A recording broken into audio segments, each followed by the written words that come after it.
Ladies and gentlemen, distinguished guests, and esteemed delegates, a very warm welcome as we gather today to celebrate MSME Day organized by the Bengal Chamber. To address the theme of vendor development and capacity building, we have an esteemed panel of speakers comprising industry experts, thought leaders, and experienced practitioners who will share the insights and expertise to guide us in our collective pursuit of success.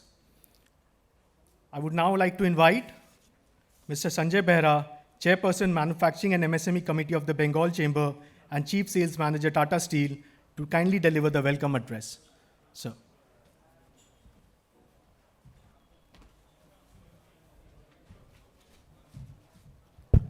Thank you.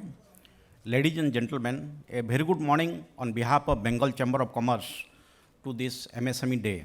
We welcome in the dais Mr. Subir Chakrabarty, President BCCI and CEO Exide Industry, Sri Arun Kumar, Associate Director DRDO, Mr. T.N. Jha, Regional Head LIC, and Mr. Rajendra Kumar Sabo, Executive Director UCO Bank, Mr. Salim J. Purushothaman, Chairman and Managing Director Braithwaite and Company, Mr. Indrajit Mukherjee, Vice Chairman Texmaco Rail and Engineering, and Mr. Rajesh Pandey, IS Principal Secretary MSME and Textile Government of West Bengal.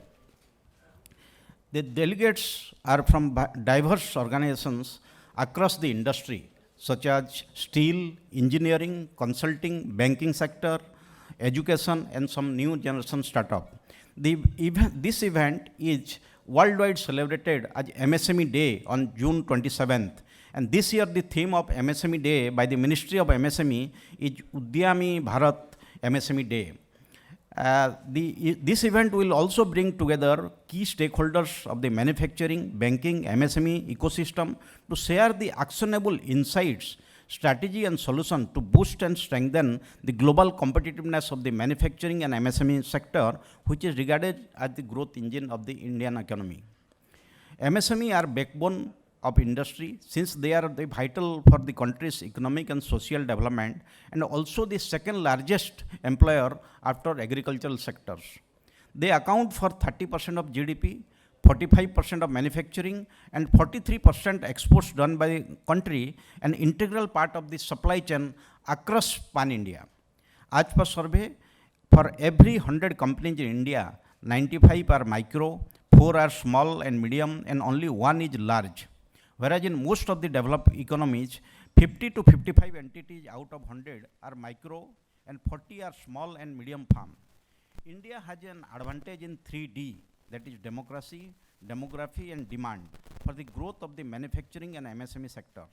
High domestic demand, increasing middle class and young population and high returns make India attractive for the manufacturing and MSME sectors. Some of the key focus for manufacturing sector should be quality, cost, delivery, innovation in product and services, and convenience to the customers. 2/3 of our GDP is driven by domestic consumption and the youngest in the planet with average age of 35 years till the year 2070 for over 1 billion people. We are the largest and populous country in the world.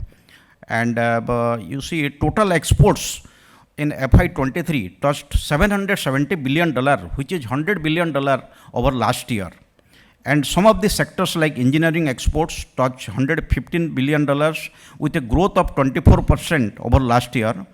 And total FDI received in the last 5 years is $532 billion from 162 countries in 61 sectors in 31 states and union territory, which shows the great confidence on our economy, consumption market and stable democratic leaderships. India's manufacturing sector is a key contributor to the country's economic growth. It accounts for 15% of India's GDP and employs around 12% of country's workforce, while agriculture and allied sector share is 20%. However, this is much lesser than China and Korea, where manufacturing accounts for 29% of GDP and 27% in Thailand. Manufacturing industry not only help in modernizing agriculture, which forms the backbone of our economy, they also reduce the heavy dependence of people on agriculture income by providing them jobs in secondary and tertiary sectors and helps in eradication of unemployment and poverty. India is one of the fastest growing economies in the world, and it is the land of opportunity. This decade is the decade for India. $10 trillion of GDP, contributing to 10% of world GDP, with 1.7 billion people, with largest working class in the world by 2030. That is the opportunity for our country, and it is India's decade of strength. And the government is trying very hard to achieve this goal, and responsibility lies with all of us. The 5 springboards, such as focusing on green, leveraging technology such as artificial intelligence, enabling scalability of sectors and new sectors to be developed, and enabling new and different skill set development, bringing youth and women into the labor participation are the key ingredient to success in the coming years. Also, key is to develop Make in India brand and to the next level with a string of advertising and branding campaign for the product and series in the world, similar to developed economies like USA, Japan and Korea, which will help us. Make in India brand is a very popular, similar to made in Japan or made in Korea, like that. 4 mega trends that will grip in the world in the coming years, that is 4D. One is demographic. You see, aging population in most of the economies like China, Japan, Europe, and Elon Musk says population is bigger problem than climate change. Deglobalization, second D, due to various geopolitical issues such as Russia-Ukraine war, US-China trade sanctions, China-Taiwan tensions, Middle East conflict. There are various trade blocs such as USA and NATO, China, Saudi Arabia, Russia, Iran and North Korea, Quads, SCO, BRICS. So this will turn into a deglobalization, where earlier the effort was making the World Trade Organization, globalization. So this is an entirely dramatic shift in this century, in this decade. Decarbonization. World will be investing close to $70 trillion to arrest the rise of temperature by 2 degrees by the end of the century. Many upcoming industries such as renewable energy, electric vehicle, many others will be an opportunity. And fourth D is digitalization. Every business in investing on digital economy due to disruption of industry through artificial intelligence, machine learning, quantum computing and blockchain technology. India is currently 5th largest economy in the world with $3.5 trillion economy. World economy is $104 trillion and projected to grow at 6.5% GDP in the next financial year, and it considered to be a bright spot in the world. There is investment, there are various investment done by the ministry to spur the demand. One of the case such as there is investment of 124,000 crores on setting up dedicated freight corridor under Gati Shakti project by railways for construction of 3,400 kilometer high-speed railways network for transporting goods, connecting multi-modal transport with rail, road and port, which will be completed by 2025 with 12,000 horsepower electric locomotives and 1.5 kilometer length of rake, which is double the size of the current rake. You must be knowing that India spends 16% of the GDP on logistics, whereas China spends, it is 12%, and Europe spends 8%. Government is trying how to reduce this thing to 12 to 13%. It will help the industry in reducing the logistic cost. Indian Railways has placed order to procure 90,000 wagons in the next 3 years and 400 Vande Bharat trains with 7,000 coaches production per year for the next 3 years. Similarly, there is a good story in defense because the government is reducing this import bill on defense, and they are helping the industry to indigenize under Make in India initiatives. One of the such cases is that defense exports from India has increased to 16,000 crore last year, which used to be 1,500 crores some 4 years ago. And they are preparing this to reach and ramp up to 35,000 crores in next 2 to 3 years by providing various production-linked incentive and offset schemes. And also DRDO is helping to commercialize various technology, which will be a big boost to the defense industry. And it is a matter of pride that India is the second largest steel producing country in the world with 125 million ton of steels contributing to 2% of GDP, and it is a $75 billion industry, and government is planning to ramp up to 300 million ton by the year 2030. Similarly, there is a shining case in automotive. Our automotive industry is $100 billion and contributes to 8% of GDP and 49% of manufacturing GDP. We are the third largest auto manufacturers in the world, just after, just we are ahead of Japan. Similarly, the electric vehicle market is expected to grow at CAGR of 49% by 2030 and expected to hit 10 million unit annual sales by 2030. This is aspirational India, where each one is having the same desire, faith and ability as anyone in Singapore, London or New York. You see, there are many cases, such as one Digital India. We are the second largest mobile manufacturers in the world with exports of $11 billion last year, which used to be $2 to $3 billion so just 3-4 years ago. And we are the number one in the world in the consumption of digital contents, and 41% of online transactions done in India and only next to China. This transaction is more than Visa, which is credit card player, who is having presence in more than 100 countries. We are the number 2 in the world in the number of startups in the country, and number 3 in the number of unicorns in the world, and cost per acquisition is 1/5 of the global average, which is lowest in the world. With the advent of fourth industrial revolution, Industry 4.0, smart manufacturing practices, and technological breakthroughs associated with things like artificial intelligence, robotics, smart manufacturing, and Internet of Things, autonomous vehicle and 3D printing, it will improve productivity and high quality products at competitive price. What are the issues and challenges faced by MSME? You see, one is the stringent due diligence by the banks. Currently, banks are hesitant to offer loans for industrial activities due to various NPA from their previous experience. And also, one is the biased trade regime. India's trade regime is biased towards capital intensive manufacturing. And MSME sector, because of their smaller size, they suffer in low productivity, and also they faces the problem of getting economy of scale. MSME sector is facing tough competition due to the cheap imports from China and other countries that have a free trade agreement with India. Improving access to credit, technological upgradation, and ease of doing business is a must to give a leg up to our manufacturing MSME. Well-entrenched policies will make this sector self-reliant and encourage the enterprises to go next mile in their entrepreneurial journey. Some of the schemes and incentives for MSME sector are priority sector lending, credit guarantee fund scheme, purchase preference policy by public sector and some big private companies, price preference policy, and benefits in tendering. You see, if India is to become a $5 trillion economy, MSME will need to evolve to the next level and become bigger companies. It is essential that we will enable the medium players to grow into larger ones and smaller ones to become medium companies. India's manufacturing sector needs upgradation and reforms for becoming globally competitive. Absence of effective, flexible, and targeted policy support, along with supportive measures like the development of infrastructure, education, mean the stagnation of the sector. But government has rolled out the land back initiative like Make in India, Skill in India. It needs to be ramped up to the next level. You see, many MSME, how they need to evolve to the future to become a competitive in the global scale.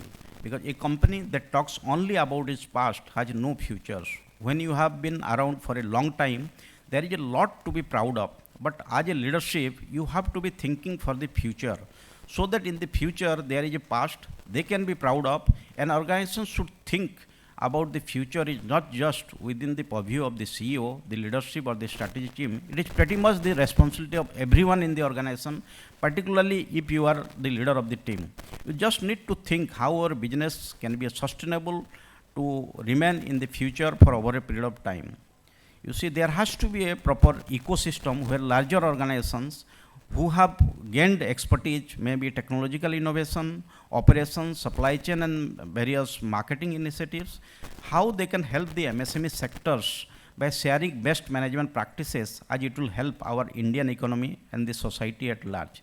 In this year also, India's presidency of G20 is also echoing the same: one family, one future, and one earth. We strongly believe in the ethos and vision initiated by legendary founder of Tata Group, Mr. Jamsetji Tata, who had pioneered the industrial revolution in our country to alleviate poverty, and his famous quote, in a free enterprise, the community is not just another stakeholder in business, but is in fact the very purpose of the existence. Thank you for giving this opportunity to share my view and your patient hearing. Thanks.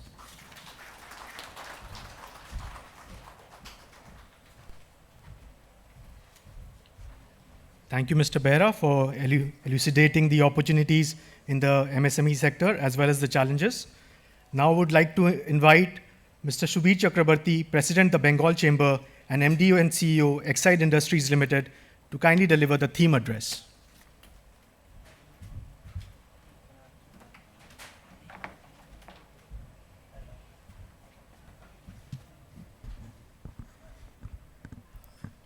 Good morning, ladies and gentlemen. On behalf of Bengal Chamber of Commerce and Industry, I extend to all of you a very warm welcome to today's summit. We have a galaxy of stars on the dais today.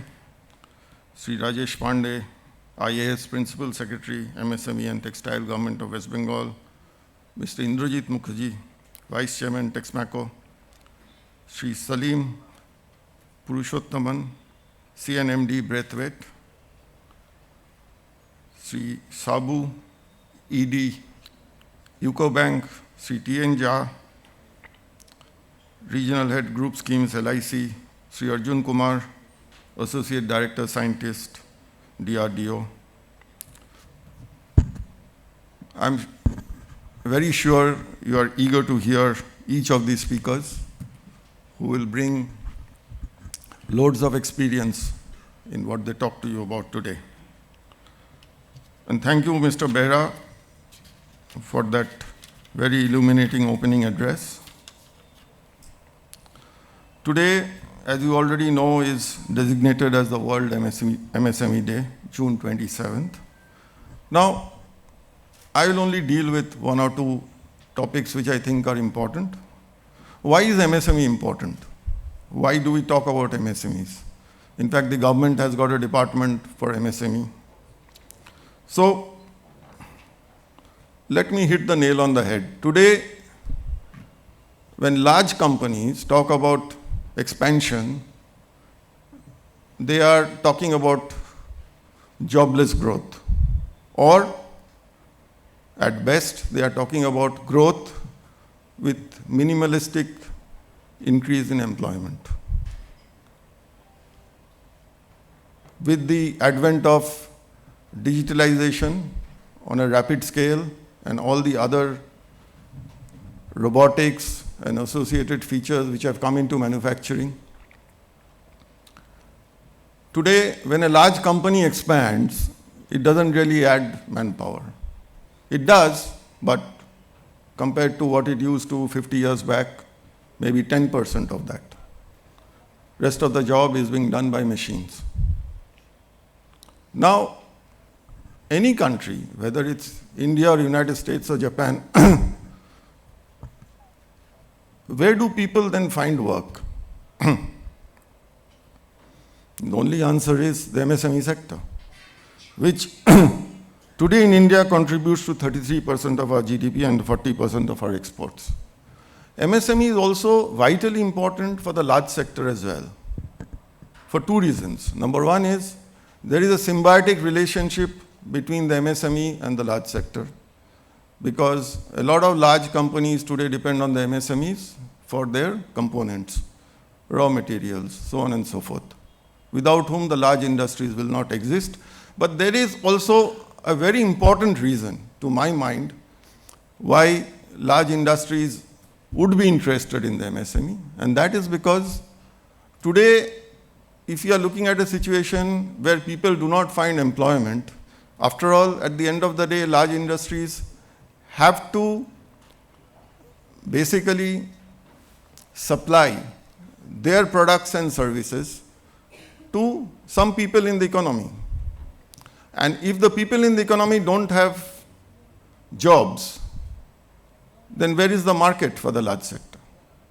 So to ensure the market for the large sector, in all countries, you have to give people jobs.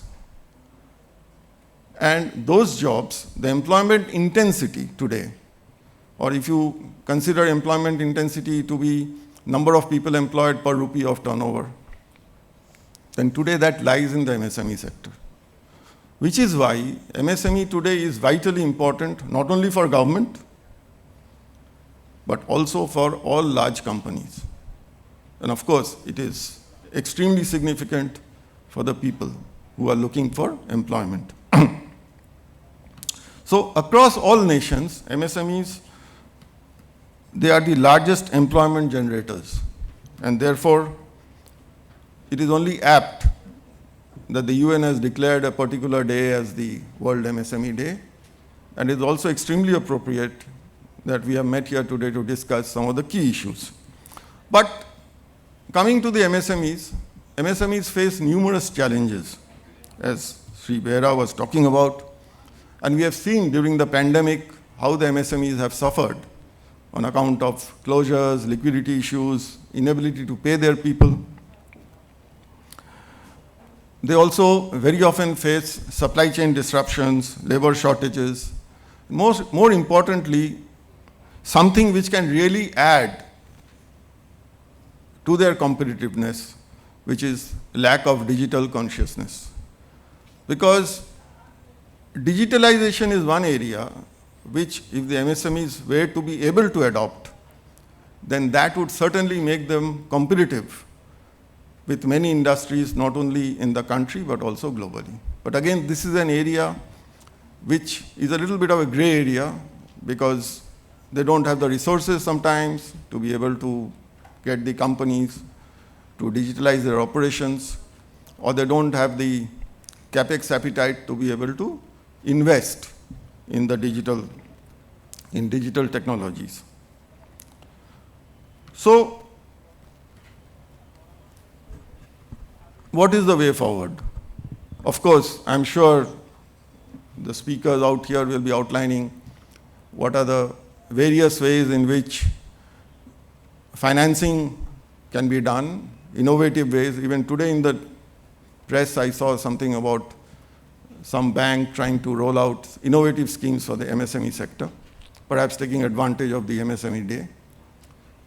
But financing is not the only thing which needs to be done. I think what we can do as a country can be a little different from what perhaps other countries have done, and this is entirely my personal opinion, and you are free to disagree with it. You see, our country has rolled out a very unique CSR model. If you look at the CSR model, what the country has done is, of course, many companies were doing it of their own accord earlier, but now 2% of your net profits one has to spend on CSR. So there are government-listed schemes, and then companies today I think are doing very good work, whether on their own or through this legislation which has come. One simply cannot avoid it. On a similar model, I'm not talking about 2% or 1% here. Is it possible to bring in legislation, and this I'm addressing to Sri Pandey out here because he's in the government, to bring in legislation whereby large companies which are dependent on the MSMEs do some hand-holding of the MSMEs with the objective of upgrading them. For example, today, let's say my company, Exide Industries Limited, we work with so many MSMEs. Is it possible that we bring in some kind of legislation by which we try to upgrade the MSMEs who are working with us in the area of digital technology or in the area of quality improvement with national benchmarks in view in terms of ISOs and so on and so forth, which can then be rewarded either through incentives or tax benefits, both for the MSMEs as well as for the mentor which is hand-holding them. If some scheme like this is brought forward, then I think this can be something which can be used to upgrade the MSMEs which is a crying need today, because what the MSMEs require is expertise, which is available today with the large companies. And that expertise can be used to upgrade them. Today, it is being done voluntarily. There are companies which do it voluntarily. I know that. But if we are to, take it to a situation where we create a revolution, as we have done in case of CSR, then some kind of impetus from the government would help immensely. So thank you again, ladies and gentlemen, for taking the trouble to come here. And I wish you a very, very engaging morning and afternoon at this summit today. Thank you very much.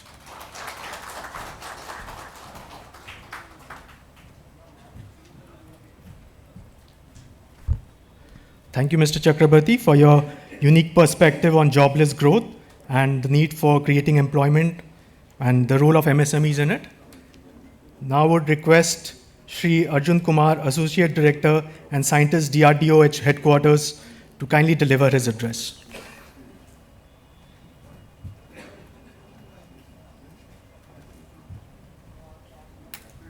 Very good morning to all of you.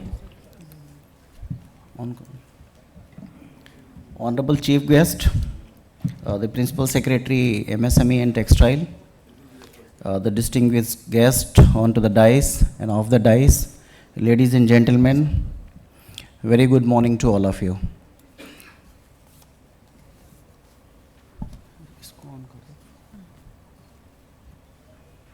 So this is very important to understand. We are here today to celebrate the MSME Day, which has been announced in the year 2017, April, and we are just celebrating the MSME Day, where the theme of this MSME Day is the future ready MSME. How the future ready will be there for the MSME? There is a responsibility of the government to nurture and to give a technical hand-holding in terms of a technical, in terms of financial. So therefore, government has taken many, many reforms and policy initiative, not only in defense, almost in all the sectors, all the ministries, and all the departments under the ministries.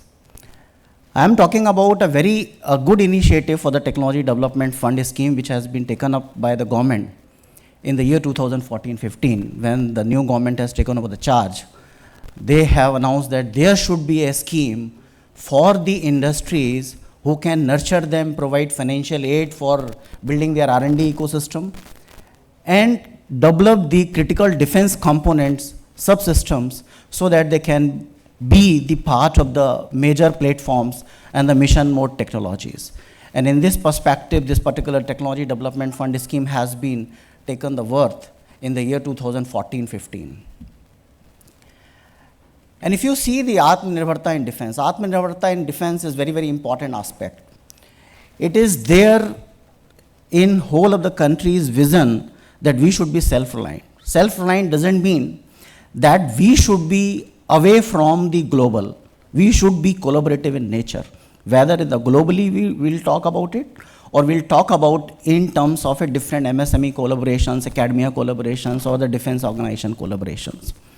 And therefore, this 9 years unparalleled reforms and military modernization has been done by the government. And this year budget also, if you see 23-24, a jump of 13% defense budget has been given by the government. Various kind of projects under the defense are being executed, which is called the Make 1, Make 2, Make 3, and then there is a new chapter has been introduced, which is called a Design and Innovation, and there are the two schemes which are giving the funding to the MSME and the startup. One is the IDEX, which is called the Innovation Defense Excellence, and another is called the Technology Development Fund scheme. Make 1, that means government funded, where 70% government will give the fund. Make 2, industry funded, that means industry will propose the projects. And Make 3, that means buy and make. Just take the global technology and then try to make in the country itself. Then this is the Make 3. And then there is a chapter 3, which I told innovation, where two schemes are there. Before nurturing into the defense technology, you should understand the overall, the organization chart of the MOD. Under the umbrella of Ministry of Defense, there is a Department of Defense, under which three services are there. Then Defense R&D Organization, DRDO. Then Department of Defense Production. Then there is a Department of Military Affairs. This is the newly department created, and CDS is the boss of this particular department. And then there is a Department of Ex-Servicemen and Welfare, and these are the bosses presently holding the post as the secretary for each of the department. We have Sri Girdhar Armane ji, the General Anil Chauhan, General Manoj Pandey sir, the Chief of the Army, Air Chief Marshal, V.R. Chaudhary Saab, and Admiral R. Hari Kumar ji, the Chief of the Naval Staff. Then we have DRDO's head, Dr. Samir V. Kamath, and the Sri B. Anand, who is the heading the DSW. These are the departments which are working under the different the domain expertise or under the Ministry of Defense, the DRDO, the Indian Army, Indian Air Force, Indian Navy, and DDP. Each department having something for you. But it is very, very important to go to the BAP portal and try to understand what kind of the schemes are available to you. In DRDO, I am being a DRDO representative here. We have a transfer of technology department which is giving the technologies to the industries to nurture further into the product or the applications. We have a TDF scheme which is called the Technology Development Fund scheme, where we are giving funds up to 10 CR. Indian defense export all-time high. This is a miracle. And this is not only for the DPSUs or the PSUs. You are the backbone. MSMEs and the startups are the backbone, and that is why we have achieved this milestone. And if you see, around 16,000 crore we have reached till March 31st, 2023. And this is the togetherness, jointness, and collaborative work that we are carrying out, and that is why we have achieved this particular milestone. If we talk about the export, export is not only in one area. We have export in bulletproof ammunition, the Chetak, the Dornier, the electronics, offshore patrol vessels, lightweight torpedoes, and coastal surveillance area. And we are exporting at large to most of all the countries. So that means slowly, slowly we are moving towards the importer to the exporter in all the defense areas. If you see how government is focusing, until unless there is not an import embargo, our defense forces are not bound to take these things from the defense Indian industries. And that is why the government is focusing the import embargo slowly, slowly and bringing the positive indigenization list. Till date, more than 400 items have been put on import embargo, starting from the clarion call of the Atmanirbhar Bharat Abhiyan by the Honorable PM. Since then, continuously we are listing the items which are the putting import embargo. The technology as such we are developing in DRDO, if you see, technology when we are assessing it comes into the TRL labels. TRL is the technology readiness level. When there is a proof of concept or some innovative idea you have in your mind, that is TRL 1. When you have a proof of concept, then it is a TRL 3. And then slowly, slowly we are increasing to the TRL levels, and we are reaching to a prototype level, then limited series of production, and then finally we are doing a system launch and the operation in the field. We are just launching the system. That is a TRL 9. In DRDO, we are giving funding to the all sectors, academia, industries, and other organizations of the institutions in a different TRL levels. TRL 1, 2, 3, we have a different kind of academic institutions funding through our research boards and center of excellences. In West Bengal, in the Jadavpur University, we have Center of Excellence, which is also one of the center where we are giving funding to the academia. And then TRL 3 onwards, we have a different avenues. These are the 15 centers in a different center of excellences in different academic institutions who are operating and giving and providing a critical edge defense technologies. Chronology of Technology Development Fund. I think this is a vision that everybody should understand, that this kind of a scheme we don't have in the country before this government has visualized it. In the year 2014-15, the very first budget of the government, they told we don't have any scheme for the MSMEs or the startup where we can give them a financial support. Even the other global countries, if you see the US, they have SBIR, STTR kind of a scheme. The Israel, they have Yojma scheme. The European countries, they have a Msme kind of a scheme. But only this government has realized that बिना fund के कुछ नहीं हो सकता. पहली important thing है किसी को financial aid करना, so that they can cultivate the culture of R&D into it. And then there is a providing the technical hand holding. So Arun Jaitley Saab in the first budget announced the Technology Development Fund scheme in the para 143. Then we have conceptualized the whole scheme. In the year 2016, the TDF scheme has been approved by Honorable Manor Parikar Saab, late Defense Minister. Then in the 2018, we have given first round of project under the TDF. I will take just 5 minutes more to understand for this. And then 18 to 22, we have awarded around 68 projects to different MSMEs and different startups and the large industries also for development of the critical defense technology at the cost of roughly around 300 crore rupees. And in the 2022, Honorable Raksha Mantri Sri Rajnath Singh Ji has increased the limit of this TDF scheme from 10 crore to 50 crore, 7th June last year. What is the purpose of TDF scheme? TDF is giving financial aid, number one. Number two, mentorship, technical guidance, and all background IP if we have with us, we are providing to you for the development of the defense critical technology, which may be rope into the mission mode projects with the bigger platform. And it is having a great export potential. Single web portal, single window, tdf.drdo.gov.in. If you go to the Google or type Technology Development Fund, this is the most searchable scheme in the country. All MSME and startups should register onto it. Till date, we have 5,500 industries have been registered on it. Simple web portal, just register and see what is your expertise and what kind of a projects you have. Funding now increased up to 50 CR. Eligibility should be a startup or MSME or any industry. You can have a collaboration within industries or with the academic institution. Duration roughly 2 to 4 years. How we will process? Requirement we will receive from tri-services, DRDO and DPSUs. We will do the feasibility study, RFI we will do, evaluation we will do. Then we will do the RFP. A1 will be taken. We will do the TCEC. Approval. We will award the project to the industry. We will do the execution. And now, after the execution, fate may be success or failure. We will accept both.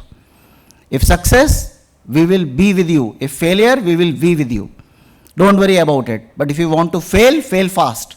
If you want to success, continuously, you try to expedite your overall the process.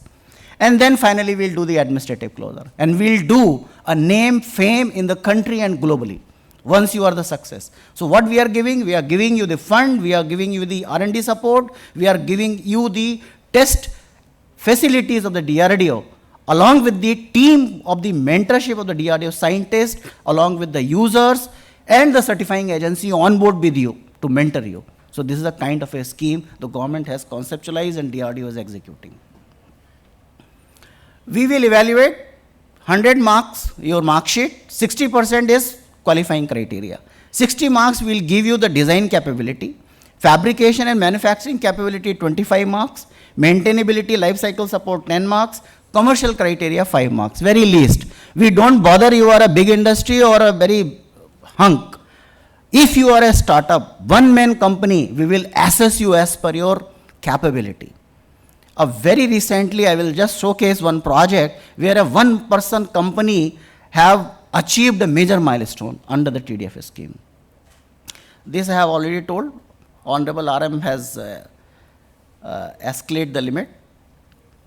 We have one more scheme. If you are an individual in a college, then we have a Dare to Dream. Dr. Kalam's vision was Dare to Dream. So we are opening a challenge to the different college students or individual innovators who have a very bright mind idea. They can submit an idea. In this way, we have already conducted 4 Dare to Dream challenges, and we have selected these many individuals and startups, roughly around 60. And then what we are giving them an award. Individual 5 lakh first prize, then 4 lakh, then 3 lakh. Startups, we are giving 10 lakh, 8 lakh and 6 lakh. then we are asking them, you would like to pursue your idea into a prototype realization? If they will say yes, sir. So that means first the award by Honorable RM, then we will give them a technology development fund support up to 1 crore. That means now we are making an individual into an entrepreneur by registering a company, then we are making them a entrepreneur in a defense technology as an export potential. So that means the dare to dream individual will become an entrepreneur at the end after the success of the project. Many projects we have already executed in all the field: avionics, composite materials, propulsion, load carrying drones, exoskeleton, health technology, AI, robotics, marine technology, LRUs, and sensor technologies. Indian Army, we are doing a translation of Mandarin. We are developing a course correction fuse through these startups. We are developing 3 kind of a drones, payload, high altitude area, 20 kg payload carrying drones. Indian Air Force, mostly indigenous. All Indian Air Force, generally they have the inventory of the Russian origin or the German or French or some US also, and every are the legacy systems. But they would like to pursue with this continuously few years, so they would like to indigenization for most of the component that we are doing through the TDF scheme. Indian Navy also, many more projects, very, very important. We are developing like the marine desalinator, composite pumps. We are developing the watertight, gas-tight composite doors and all. LCA, the light combat aircraft Tejas, which is very, very important, and we are importing a lot of components and subsystems, where we would like to indigenize through the Indian startups or the MSME through the Technology Development Fund scheme. More than 15 projects we have given to different startups, and we have developed LRUs, line replacement units, which will be the backbone for this, the avionics mission of the country. And we are developing a MCA, which is the Advanced Medium Combat Aircraft, 5th generation aircraft. And these all components of assembly will be the part of this particular initiative under the TDF scheme. We are developing the pumps, we are developing the float balls, total air temperature probes, hydraulic motor driven antenna, and hydraulic driven emergency fuel pumps, everything we are developing through this. These are the few success stories on the TDF. Very first, when awarded in the 2018, the first project under the TDF, we got the success story. Which this particular card which you are looking, it is called ABPSM, Avionics Video Processing Switching Module. This particular card is converting analog video into the digital video. Also 30 upgradation will be taken place, then this card will play a very, very crucial and important role. And one of the startup, Gurgaon based, has developed this particular technology, and I'm happy to announce that this particular now will give and produce for HL plenty of the export potential also, and for the country also. Also 30 upgradation will go into this. And very recently, we are the export for this particular card. South Korea has placed the order for this particular firm, who has developed under the TDF. Similarly, we have developed composite pumps. We have developed the JT coolers for the missile seekers. This is the imported technology we are using the missile. Under the TDF, we have realized this. It is called the Joule-Thomson self-regulating JT cooler, which reduce the temperature negative 200 degrees centigrade within 10 seconds, which is required for the missile seekers. We are developing the water jet propulsion system, and this particular thing which I would like to tell you, that this is the one-person company who has developed the MiG-29K, the health usage monitoring system, AI and machine learning software and tool for the predictive health maintenance. And this is the fellow. And this is the pool of the talent we have in the country. If we will give the opportunity to them, they will flourish in all the way. And we have a great potential in the country. But only everybody has to be alert.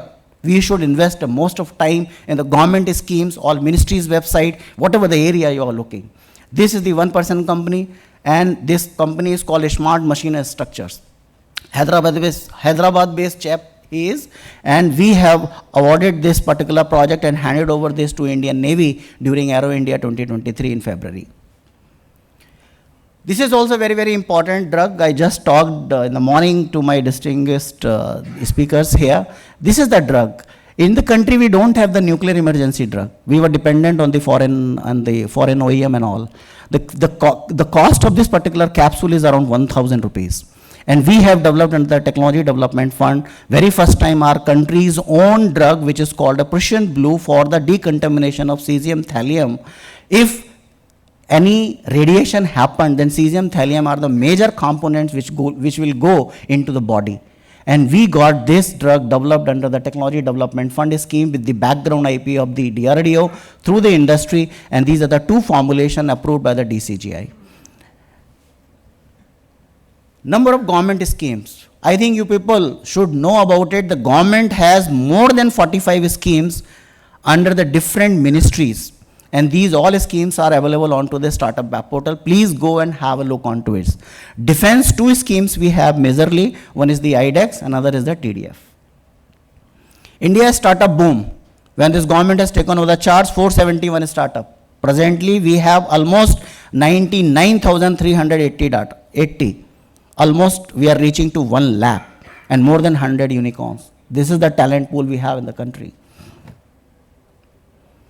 Wide spectrum of outreach we are doing, but this is the responsibility all industry associations, whether the FICCI, BCCI or the CII or the SOCHM or the state industry association. I think this is the responsibility of the associations to take the call of the Atmanirbharta and would nurture the capacity and the capability building to their MSME within the state itself.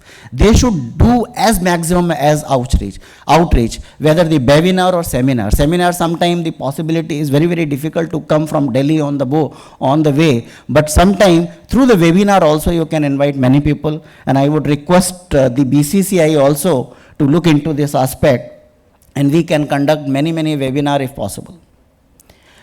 Now, slowly, this Karma is now joining with us, and many MSMEs are joining with us. I would request all the MSMEs of the industry, please register today itself onto my web portal, which is the tdfdrdo.gov.in.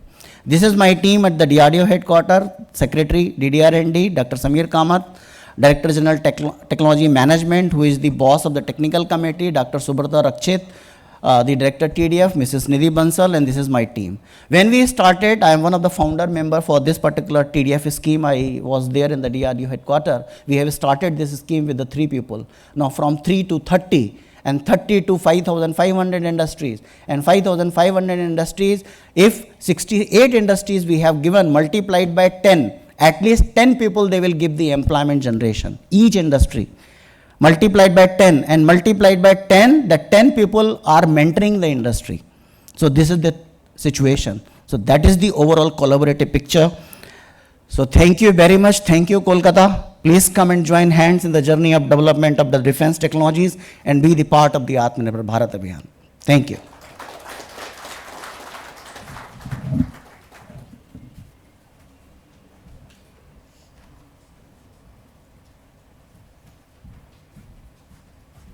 Thank you, Mr. Kumar, for outlining the various schemes for MSMEs. Mr. Kumar will be with us throughout the day, so you are welcome to network with him and find out about potential opportunities. Also, I would request the participants to kindly keep their mobiles on silence so that the proceedings can be better. Now, I would like to request Shri T.N. Jha, Regional Head, Group Schemes, LIC, to kindly deliver his address.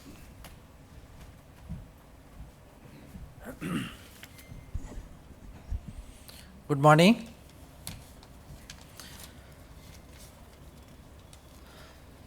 Honorable Chief Guest of the Day, Sri Rajesh Tiwari, Principal Secretary Government of West Bengal, the President of Bengal Chamber of Commerce, Mr. Shubir Chakravarti, and all the distinguished speakers sitting on the dais and all the participants. First and foremost, I would like to congratulate all the MSME participants on the day of MSME Day. I would like to express my gratitude that I have been provided an opportunity to address these participants as MSME. I am representing LIC of India, and LIC of India is the government-owned organization, and last year it has been become a listed company. And still the major shareholding is with the government of India. The sector, insurance sector has been opened in 2000, and even after the completion of 23 years, LIC of India is holding more than 62% market share. So this is the trust we are enjoying at large, and we are providing, and we are considered as the preferred insurer of this country. This is the MSME group gatherings, and we are also trying to associate ourselves with the MSME, because today's MSME is the future big corporates, and we are trying to catch them young. As an insurer, life insurer, and particularly from the group insurance part, life insurance is having two wings. One is individual insurance and another is group insurance. And I am today representing you, LIC, through the group insurance. The prime responsibility and duty of group insurance is to provide the financial solution to the organizations, particularly the corporates, the governments, and the private industry. Basically, we are doing three types of business in group insurance. One is providing the term insurance, a very cost-effective insurance. People have realized the importance of insurance during the time of COVID, and it was a matter of great concern for us that so many people have lost their lives. And being a life insurer, we have settled all claims. We have got a big hit. Even then, we honored all the claims. So now the people have understood the importance of life insurance. And MSME is having also a group of employees, and it must be their priority that they should provide the adequate insurance cover to their employees. Government of India has launched the PMJJBY scheme. Through this scheme, the 2 lakhs insurance is provided at the cost of 436 rupees through the banks. Anyone who is between the age of 18 years to 50 years, they can give the mandate to their respective banks, and 436 rupees will be auto debited and 2 lakhs insurance coverage provided. And LIC is one of the largest life insurance company who is managing the government of India's PMJJBY scheme. But this is a voluntary scheme. Anyone, they can give the mandate and avail this insurance facility. However, being a life insurance organizations, we are also providing the group term insurance. The advantage of group term insurance is that insurance is, premium is charged based upon the size of the group and the average age of the group, and it is considered as a very cost-effective insurance.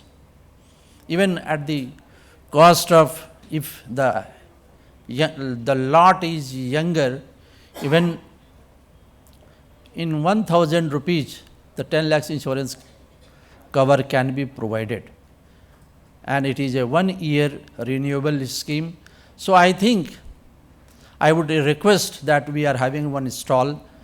If any organization, MSME organizations, who is interested to cover their people in the cost-effective insurance scheme, they can approach just drop your one card. Our people will contact you, and they will provide you the customized solutions as per the need of the insurance. There are various variants of the insurance. They will explain you. I think this is not the right forum to explain in the details. The second job we are doing that, and for group term insurance, the only condition is that the group size should not be more than 25. The only condition is that. The second job we are doing, that we are a largest fund manager after PPF. We are the largest fund manager in the group insurance, in the retirement solution. As on 31st March 2023, the figure is available on the public domain that our asset under management is around 10 lakh crore rupees. So almost all corporates, they have deployed their fund with LIC of India for their retirement, especially their retirement benefit. It is a pension, it is a gratuity, it is a leave encashment, it is a post-retirement medical benefits. So similarly, all the MSMEs, if number of employees is more than 10, it is obligatory as per the Gratuity Act, they have to provide the gratuity. So they can take the gratuity scheme with LIC of India, and the added advantage will be that as per the Act, if any employee is not surviving after completing the 5 years, the said employee is not, the family is not entitled to receive the gratuity. After 5 years, only then, if he is leaving the organization, that employee is entitled to receive the gratuity. So as an insurance company, we are providing the solution that if any organization, they are taking the group gratuity scheme from LIC of India, we are taking the responsibility, even if some employee dies before completing the 5 years of service, the entire gratuity responsibility is taken by the Life Insurance Corporation of India.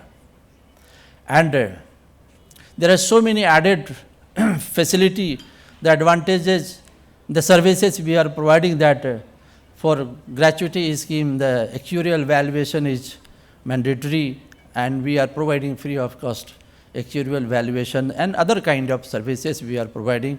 The only condition is that the number of employee should not be 10. And then finally, we are also one of the largest annuity provider, pension provider. So as a benevolent organization, or as a very sincere organizations, the retention of the valuable employee is very necessary, and so many organizations, they have decided to provide the pension if their employee is working for a longer period and retained with longer period, they are providing pension, and LIC is one of the largest annuity provider. So there are some of the schemes I have explained you. If anyone, any organizations who is interested to have this kind of scheme, just contact the persons who are sitting on the stall.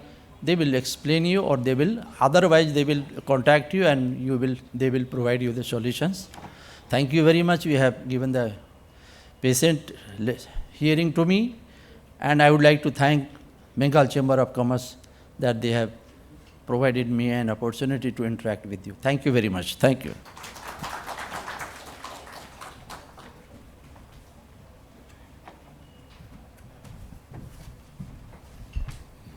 Thank you, Mr. Jha, for telling us about the role LIC is playing in helping MSMEs retain employees and about the various schemes. Now, I would like to request Sri Rajendra Kumar Sabu, Executive Director, UCO Bank, to kindly address the audience.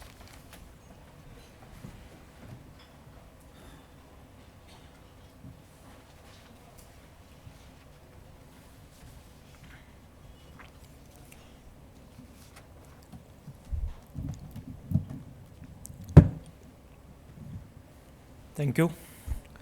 Good morning to all. Chief guest of the day, Honorable Shri Rajesh Pandeji, IAS, Principal Secretary, MSME and Textile, Government of West Bengal. Shri Sanjay Behraji, Chairperson, Manufacturing and MSME Committee of the Bengal Chamber. Mr. Subir Chakravarti ji, President of BCC and I, Shri Arjun Kumar ji, Associate Director, DRDO, Shri T.N. Jha ji, Regional Head, Group Schemes LIC, Shri Salim Ji Purushottaman, Chairman and Managing Director of Braithwaite and Company Limited, Shri Indrajit Mukherjee, Vice Chairman Texmaco, all participants, ladies and gentlemen. It's a very honorable moment for me, and I feel immense pleasure to be here participating in this event on this World MSME Day. My previous speakers have already narrated about MSME a lot. This World MSME Day is celebrated as directed by UN in 2017 with the purpose that we understand the importance of MSME and we nurture and take forward the MSME units for the sustainable development goals, which has been stipulated by the United Nations as well. So as a title sponsor of this program of today, representing UCO Bank, I will just touch upon certain aspects of MSME related to finance and banking.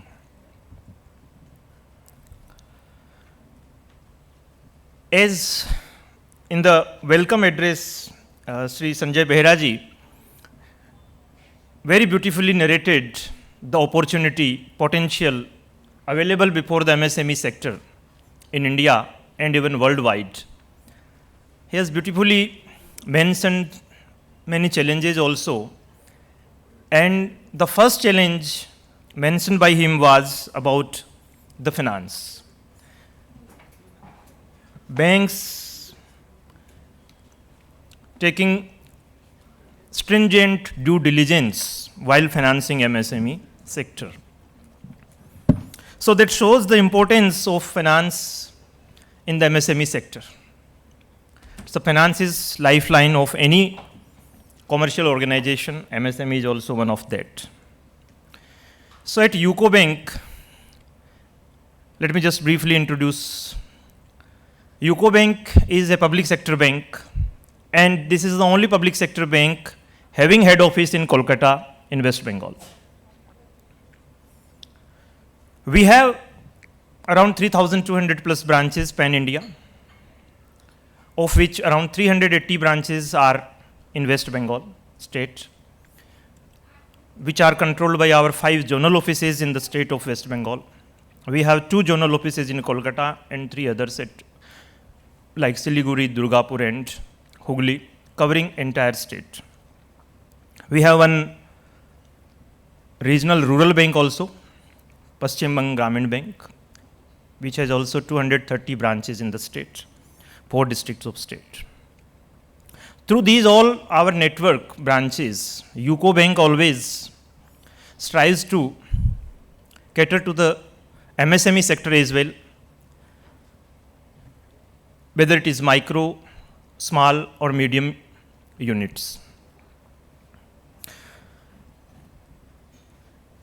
UCO Bank has always been there to handhold, to provide timely finance through our various schemes, which we have already launched and continue to launch as per the requirement of the sector.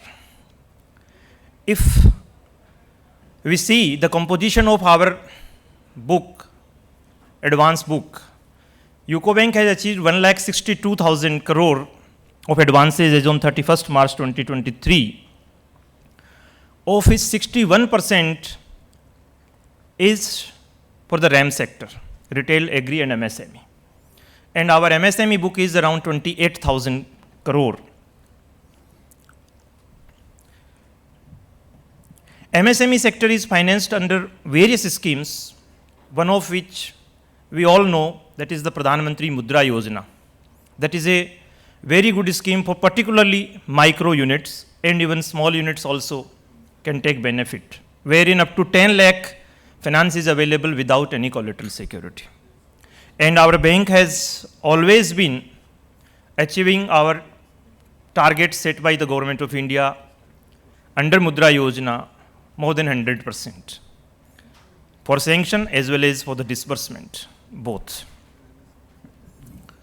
Other than Pradhan Mantri Mudra Yojana, UCO Bank has its own schemes also to finance MSME sector. Our key scheme is Udyog Bandhu, UCO Udyog Bandhu, wherein we finance the MSME sector with liberal terms and conditions, with competitive rate of interest, and with other facilities built in. We all know that banks have a process of appraising any unit, of appraising any application, whatever we receive from the MSME sector to finance. To ease the process of appraisal and to sanction the facility at the earliest, within shortest turnaround time, the bank has, as we all know, the era is of digitalization.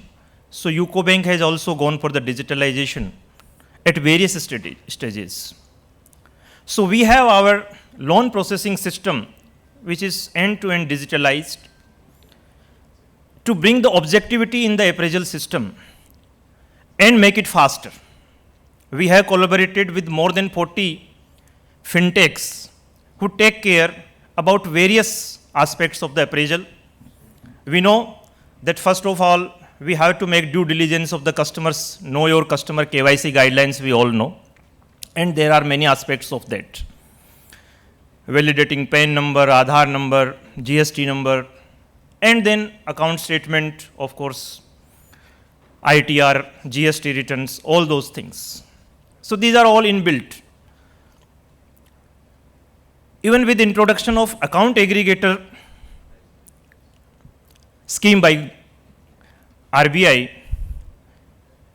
account statement analysis is also very easy, and getting account statement from any other bank is also has been made very easy. Online you can raise a request through account aggregator, and we will take the account statement from any bank wherein you are dealing with, and we can analyze the account statement, your cash flow, and on the basis of that we can sanction you the credit facility. Likewise, our bank has introduced SME hubs to fasten the process of sanctioning loan proposals of MSME sector. So through SME hubs, they are particularly specialized only for sanctioning the MSME loans. So they are focused upon MSME sector. So in most of the centers where we have sizable presence of MSME, we have these hubs already in place who are taking care of the MSME proposals to take it ahead within the set turnaround time. But all said and done, as Behraji rightly said, that there has been a apprehension about NPA. Of course, we all know that NPA percentage under MSME sector finance is little bit higher, maybe due to various reasons. But I will just focus upon few aspects related to the bank and finance. See, the bank is also a commercial institution, and we are also there to do business. As we are mobilizing deposits from the public at large, we finance, we do provide credit to the credit-worthy people, and support the industry sector as well. So, the first thing what we expect is that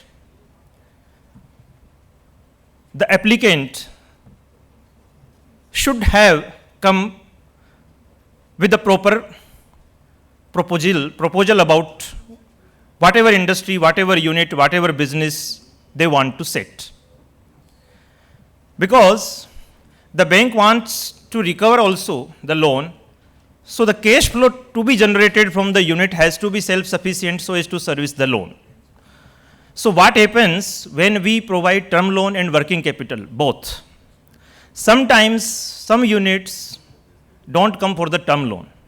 They only come for the working capital. And they see that they will be establishing their unit, their plant and machinery, factory, land, building, everything through their other sources or own sources. My request is that please avail the term loan facility also from the banks. What happens, we have seen in many of the units where the term loan facility has not been availed or has been availed not sufficiently, then later on the unit faces the crunch of working capital finance. Banks are there to support in establishing the unit also, providing you the term loan facility for establishing the factory, for purchasing the plant and machinery also. So please avail that term loan facility also. Therein also we propose to give you the maximum repayment period. Sometimes the applicant proposes shorter term, but we try to give the maximum term so that the initial burden of EMI is spread over the years, because we know that once a unit is set up, it takes time to come to the break-even point and then generate sufficient cash flow and profits to service the loans. Sometimes what happens, we have observed that in between the unit require certain more additional investment in their factory or in their unit or in their plant and machinery and equipments. What happens? They divert the funds from working capital towards establishing or purchasing the plant and machinery. Then again, the working capital crunch comes up. Bank is there to support you in between expansion also. Please come to the bank, propose your expansion plan or any additional machinery or additional equipment you want to purchase. Bank will provide further term loan to the unit. Please don't use the working capital for the long-term assets, fixed assets. That will unnecessarily make your finance tighten. And then financial discipline in using the working capital facility also. There have been cases, maybe genuine also, of diversion of funds from the working capital towards other uses, unrelated expansion or personal uses. My point is that if we follow the financial discipline and if we discuss with the banker, our branch manager, whatever our financial difficulties are there, whatever our financial plans are there, whatever finance we need, whatever support we need from the bank, please feel free to discuss with the branch manager. Every time you have any issue regarding bank or finance, they will assist you, they will support you, they will guide you also, how to manage the finance, how to go for your requirement, if bank can support it otherwise also, so that your working capital is available with you to run your unit efficiently, effectively, and to the maximum capacity, whatever you have established. So kindly support and help the branch manager also to support you.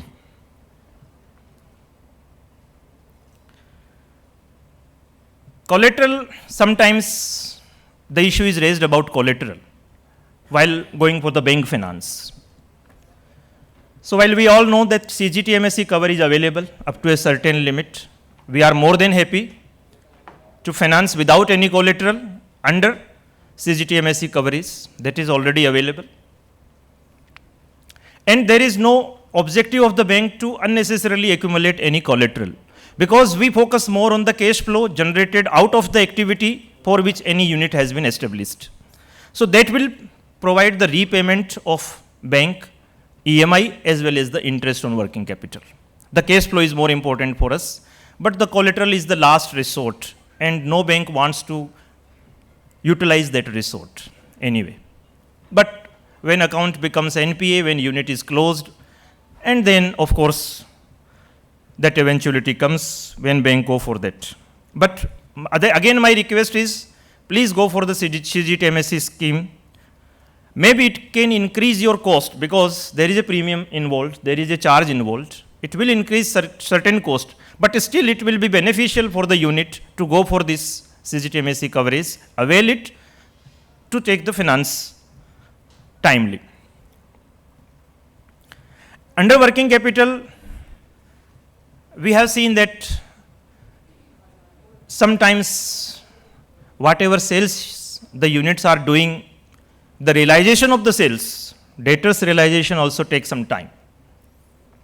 And then there is a special facility, that is trades. The trades platform is there for receivable discounting. So whatever invoices, whatever receivables you have, that can be discounted. UCO Bank is also very active on the trades platform. We are also discounting invoices raised by MSME units on various other companies to whom you have supplied the goods. Maybe they are PSU companies, maybe they are other private companies. So we have set limits on various companies wherein we discount these invoices raised by the MSME, and you are given the funds instantly, and on the due date of the bills are realized from your buyer companies. So that is also available facility with us. One more aspect is insurance. Jahaji has very beautifully narrated that insurance is also one of the requirement of the MSME unit. We have seen many times that in cases where the insurance has been not taken properly, the units have suffered losses. And it has become very, very difficult to again make them survive. Insurance of man, machine and material, all components. So UCO Bank also has collaboration, tie-up. We are corporate agent for insurance companies.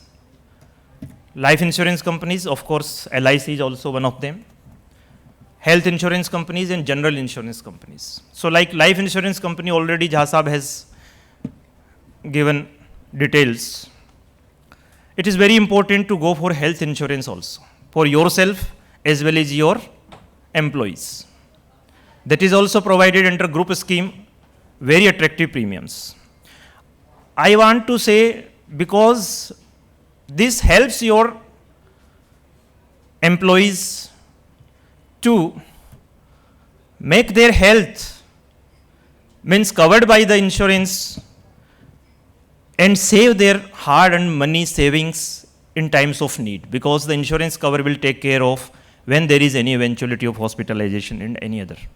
So please avail that facility also. That will reduce the burden on the unit with a fixed amount.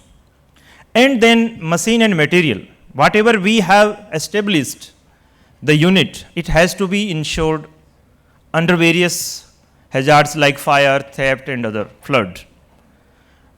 Again and again, banks insist upon the units to please go for the insurance, and sometimes we face resistance. But this is for the benefit of the units, maybe for the benefits of bank also, of course, that is there.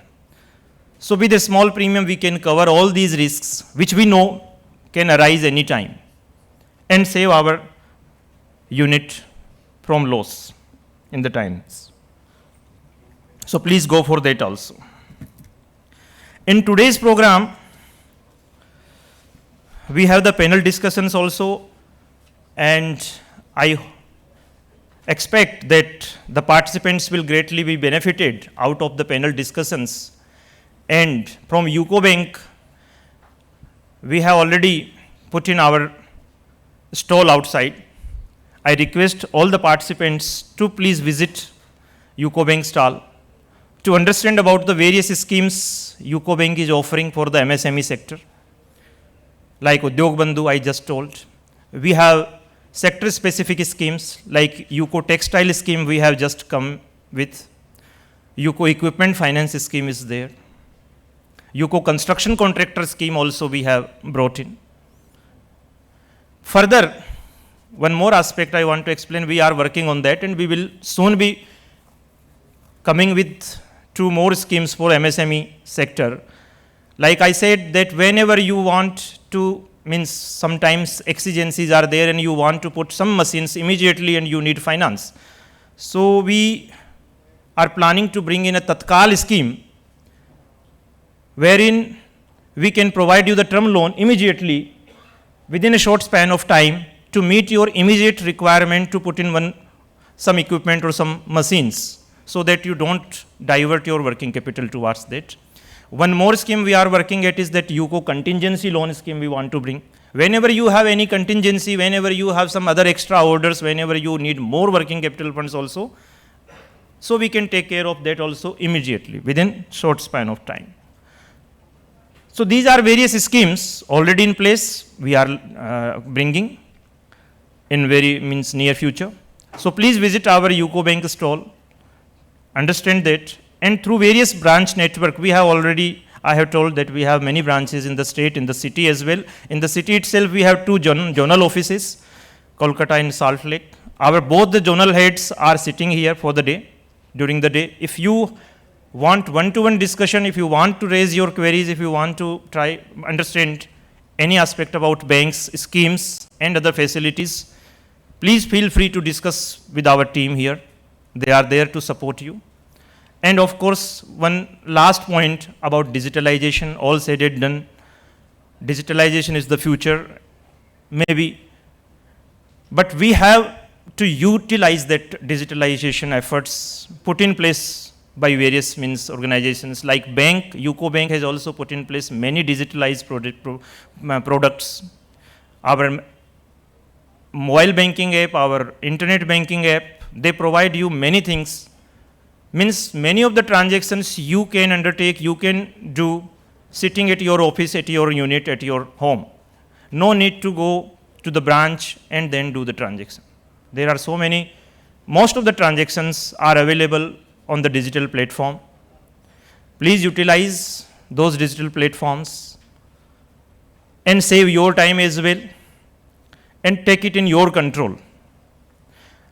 Of course, with a caution about cyber risk, we all know we have to keep our credentials very, very confidential, very, very safe, not to share with anyone. That we have to take care. Enjoy the digital banking, enjoy the digital offering from the banks, but keep your credentials, login ID, passwords very, very safe to you only.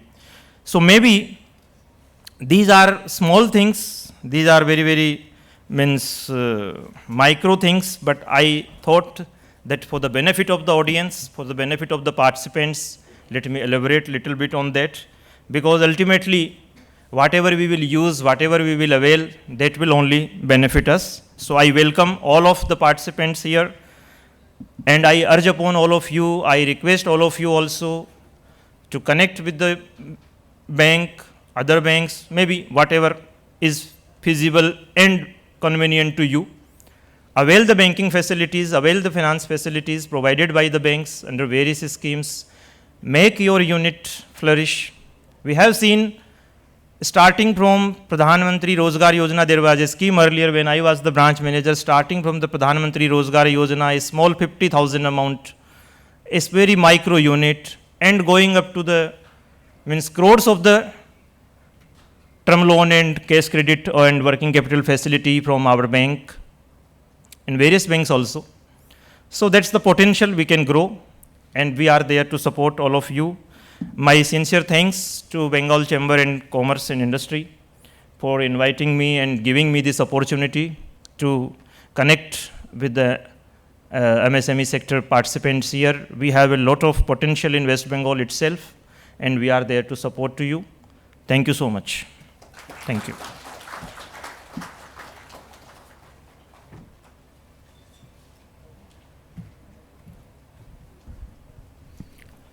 Thank you, Shri Sabu, for your insights on how to better manage the working capital.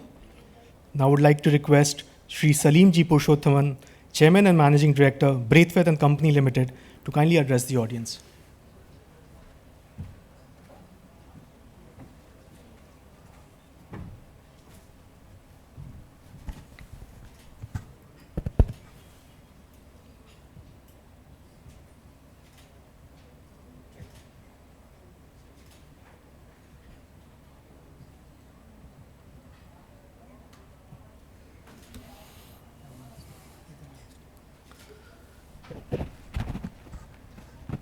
Good morning and MSME Day greetings to all of you. Honorable Chief Guest of the day, Rajesh Pandey Sahab, distinguished speakers on the dais and the august audience present here. I represent Braithwaite and Company. It's one of the icon industries of Bengal. Once upon a time, it was a jewel in the crown of Bengal, but today, what makes Braithwaite different from all other organizations, I am proud to say maybe that we are following what Chakravarti Sahab had proposed here, that rising beyond the normal call of the legislations, hand-holding MSMEs, mentoring them and nurturing them. We are the pioneers in that, what I feel. Before coming to that story, I will just go through introducing my company to the audience. Braithwaite is more than 110 years old in the land of Bengal, in India rather. It was started its advent in 1884 as a British company. Later on it was nationalized in 1976, as you can see. Then in 2008, it came under the administrative control of Railway Ministry. And last year, 2022, we were conferred with the status of Miniratna Category 1. So we are basically started with heavy engineering components. Even now we are lingering around those products only, wagon components, foundry products, bridges, cranes. And today we stand diversified into many verticals. We have, even though core business is manufacturing of wagons and railway components, we have recently entered the arena of container manufacturing, listening to the call of the nation to become Atmanirbhar Bharat. We are also into bridge constructions across the country, both steel bridges as well as RCC bridges. We are into railway station developments. We are running one major railway upgradation project in Visakhapatnam. It is more than 400 crores. We are also into solar power plant installation and commissioning. Right now we are almost commissioned a 10 megawatt plant for this DVC, and also a 500 megawatt distributed solar power plant system we are commissioning in Maharashtra under the aegis of this Government of India scheme. In the area of heavy duty cranes also, we have our presence, we have our luminance also. This is a panorama of our key customers, both Indian as well as foreign. So these are snaps of our different types of new type of wagons which we have developed to address the emerging needs of today's transportation customers. So you can have a glimpse of our services. This is meant for the MSME units present here who can attach and relate their interest to ours. In maintenance, we are into crane maintenance and wagon coaches maintenance all over India. Our teams are spread out. Civil jobs also we are doing, buildings, railway station development, etc., etc. Energy also, even gas insulated substation based, even for extra high voltage, we are making substations. These are the areas where interested MSMEs can contact us, relate with us, and think of having a business with us. Before going to the MSME topic, I will show the signature contributions we have made to the nation. One is the Howrah Bridge, in which we have our hands. NDPC Faraka, the building was made by us on as a turnkey project. And our heavy duty cranes are available all over India in all major ports, steel plants, and other heavy installations. Now from MSMEs, we are procuring certain services, special services like skilled labor activities and job works, equipment repairings, AMC services, reconditioning of equipments and facilities, then non-financial audits like for safety, productivity, housekeeping, etc., janitorial, sartorial, landscaping, pest control, painting, packing, etc., etc. These are the various services. We are hiring from MSMEs. We are looking for partners. We are taking the partners and mentoring them. And even the startups in these fields are also welcome. Now coming to the ecosystem. MSME community, in our perspective, the 6.3 crore MSME units all over India, how the government looks upon them, that is popular knowledge, that is contributor of 30% GDP, employs 12 crores plus of Indians, and in short, it's a backbone of Indian economy. But for us, why we are overstepping the government legislations and handholding them, it is not definitely out of our benevolence, it is not definitely out of our philanthropy. It is a clear understanding that the symbiotic relationship between MSMEs and us has to be nurtured. It is for our business, makes business sense for us, as well as it is our economic pragmatism. We see we see the MSMEs as our reliable partners in supply chain, the stable supporters of our business. Even if our feet flatter, they will come in support of us. And in severe competitions, they are trustworthy and loyal companions. Always they reinforce our strength.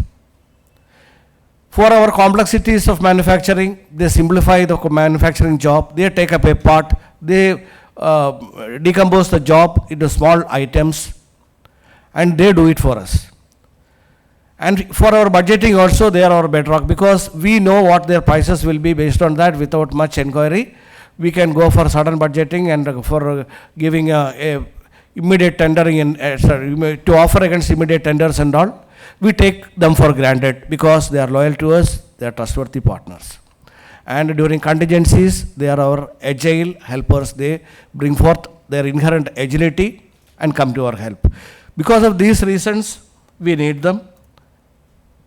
And in the backdrop of the government policy where we stand, first we will tell you, these are the targeted 20% purchases. We are going for 100% of the purchasable items from MSMEs. We are not limiting ourselves to the 20% limit itself. And most of the tender fee exemption, etc., we have already implemented years back. And for the vendor development plan, we have half-yearly basis. We directly invite all the MSME existing partners, and we give website invitation for the prospective partners. We always solicit their cooperation, their relation, and their partnership with us. So this vendor development meets we are conducting twice every year. Now I will talk about how we are behaving to the betterment of MSMEs beyond the normal call of legislations. First of all, we have a vision to gain a sustainable niche position in the supply chains of our customers. Stemmed from that, an inevitability to prepare MSMEs by empowering and capacity building to become our reliable upstream partners in our endeavor. We have a policy to mentor and handhold all our vendors. Based upon that, we have programs like improving their skill. How? We are inviting the prospective trainees to our shop floors, and free of cost we are imparting them hands-on training. Then managerial effectiveness and managerial capacity. We have in-house training programs for our officers. We invite faculties from outside. During such courses, we allocate 3 or 4 seats for our MSME partners, and that too absolutely free. They can come to our training hall, they can sit along with our officers, they can attend the lectures of the faculty, by which their managerial effectiveness also parallelly get enhanced like that of our own managerial staff. Then comes finances, various sorts of financial help within the constraints of our government policies and government directives. We are extending to that. I will come in a later slide. We have a separate 3 frameworks for vendor identification, vendor develop, and also for mapping the vendor satisfaction, because the outcomes of which we correct ourselves, we correct our approaches and transactions. Then the initiatives already I told. We are running 3 different projects unique to Braithwaite. One is called business, that is Braithwaite's incubation support for new enterprise startups. That's a specialized scheme because most of the skilling and upskilling we will be doing. Even we will be sending our technicians to their premises to handhold them, to give the warmth necessary for them to bud up. The other one is OPSIS, that is online billing system. What we understood from our experience is that even the lot of facilitations are provided by the policy and governments. Even for a small MSME which needs only 25 workers in their factory, they need to have 5 or 6 other persons to run around to get papers given in certain offices, to move certain papers. For example, getting a 1-hour job in the PF office in Calcutta is a 1-day job for a man. To overcome such things, we have online billing system wherein our MSME vendors or any vendor need not come to our office to place the bill and to track the bill. Once he can, from the comfort of his house, their houses or their offices, they can raise the bills and comfortably sit back and enjoy till the money comes to the bank. And this is with full transparency. What happens in between, any other document is needed, that will be messaged to their cell phones. From the house itself, they can scan the document and they can upload that. We are not taking even a single minute of the MSME partners for chase up or follow up works in our offices. And the third program we are running is BAPAC, that is Braithwaite Assisted Progressive Enhancement of Capabilities. For example, when a small party is there, we will be calling them, we will be entrusting them with, for example, making 5 panels or 6 panels in our workshop. We will see that their competency levels are increased. Then the next step, we will give them a work for making 10 or 15 panels. Their quality level and their speed, we will be monitoring. If they are capable enough of taking up more load, we will be like that in a progressive step-by-step way. We will be taking the partners up the ladder to higher turnover levels and higher output levels. This we have already done. Even you can say up to the extent of 1 or 2 parties such, they had grown so high that now they have become our competitors. They are trying to become our competitors even. That's the level of success we could register. Now, to economize time, money, quality, reliability, loyalty, sustainability, and stability. These are the fronts in which we are getting the feeling that we are economizing. So for empowerment, how we can say my partners are getting empowered because of my interference? That is because they are emerging stronger and more confident, and they are demonstrating more capability as the time goes on. This is my metric by which I measure the success of my endeavors towards empowering the MSMEs. We have a dedicated MSME cell in our organization that is exclusively meant for handholding MSME startups, etc. through transactions. And how we are aiding them? We are giving lot of relaxations in financial PQ criteria.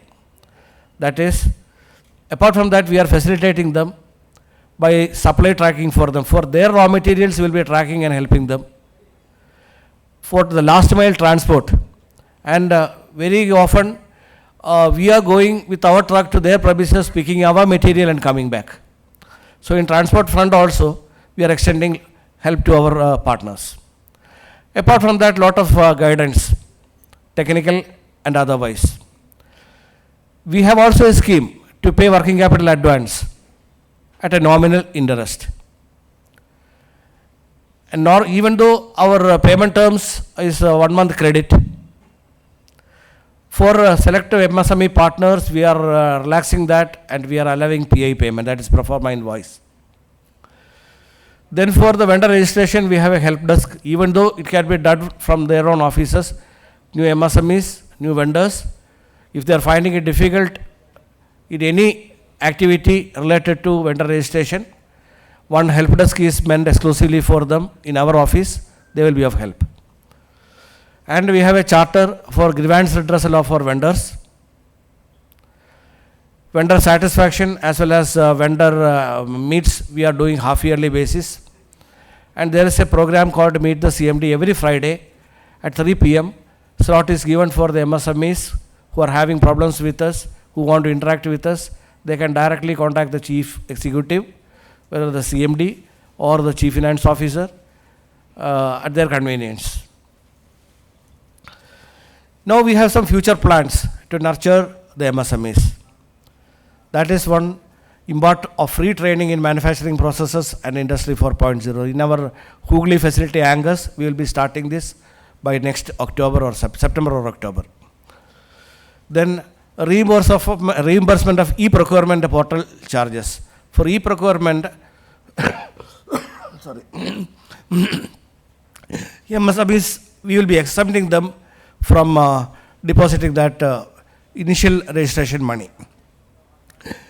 By our raw material support program, what we intend is the mechanical forming MSMEs are there. We will be giving raw steel to them. We will be shifting it from our premises to their premises. We will not be taking any BG as security from them to help them. We will be posting one of our officers in their premises so that it is always, in the records it will be under our custody only. The MSMEs can do the transformations of the material and they can hand it over to us and we will be transporting it back. For the work done, the job work done by them, they will be paid. Logistical support also we will be providing for them.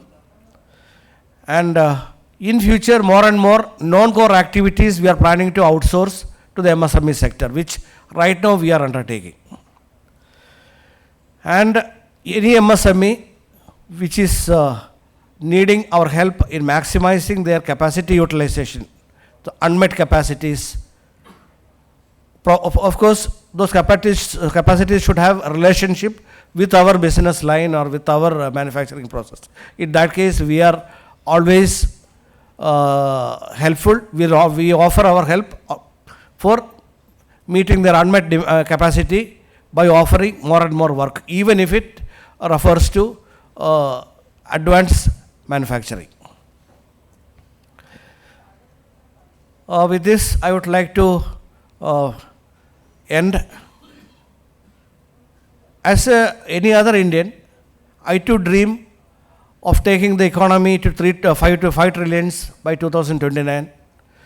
In this endeavor, I feel it is not an understanding, it is a feeling that MSMEs should be handheld, they should be mentored, they should be held close to our heart as major, it's a responsibility of companies like us.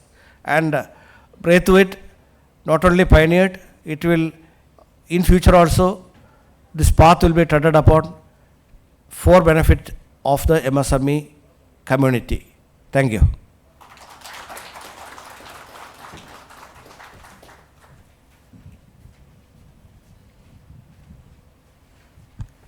Thank you, Shri Purushottam, for telling us about the diversified business opportunities that Braithwaite is offering to MSMEs. Next, we are fortunate to have with us an industry veteran, Mr. Indrajit Mukherjee, who's the Vice Chairman of Texmaco Rail and Engineering Limited. Mr. Mukherjee, if you could kindly address the audience.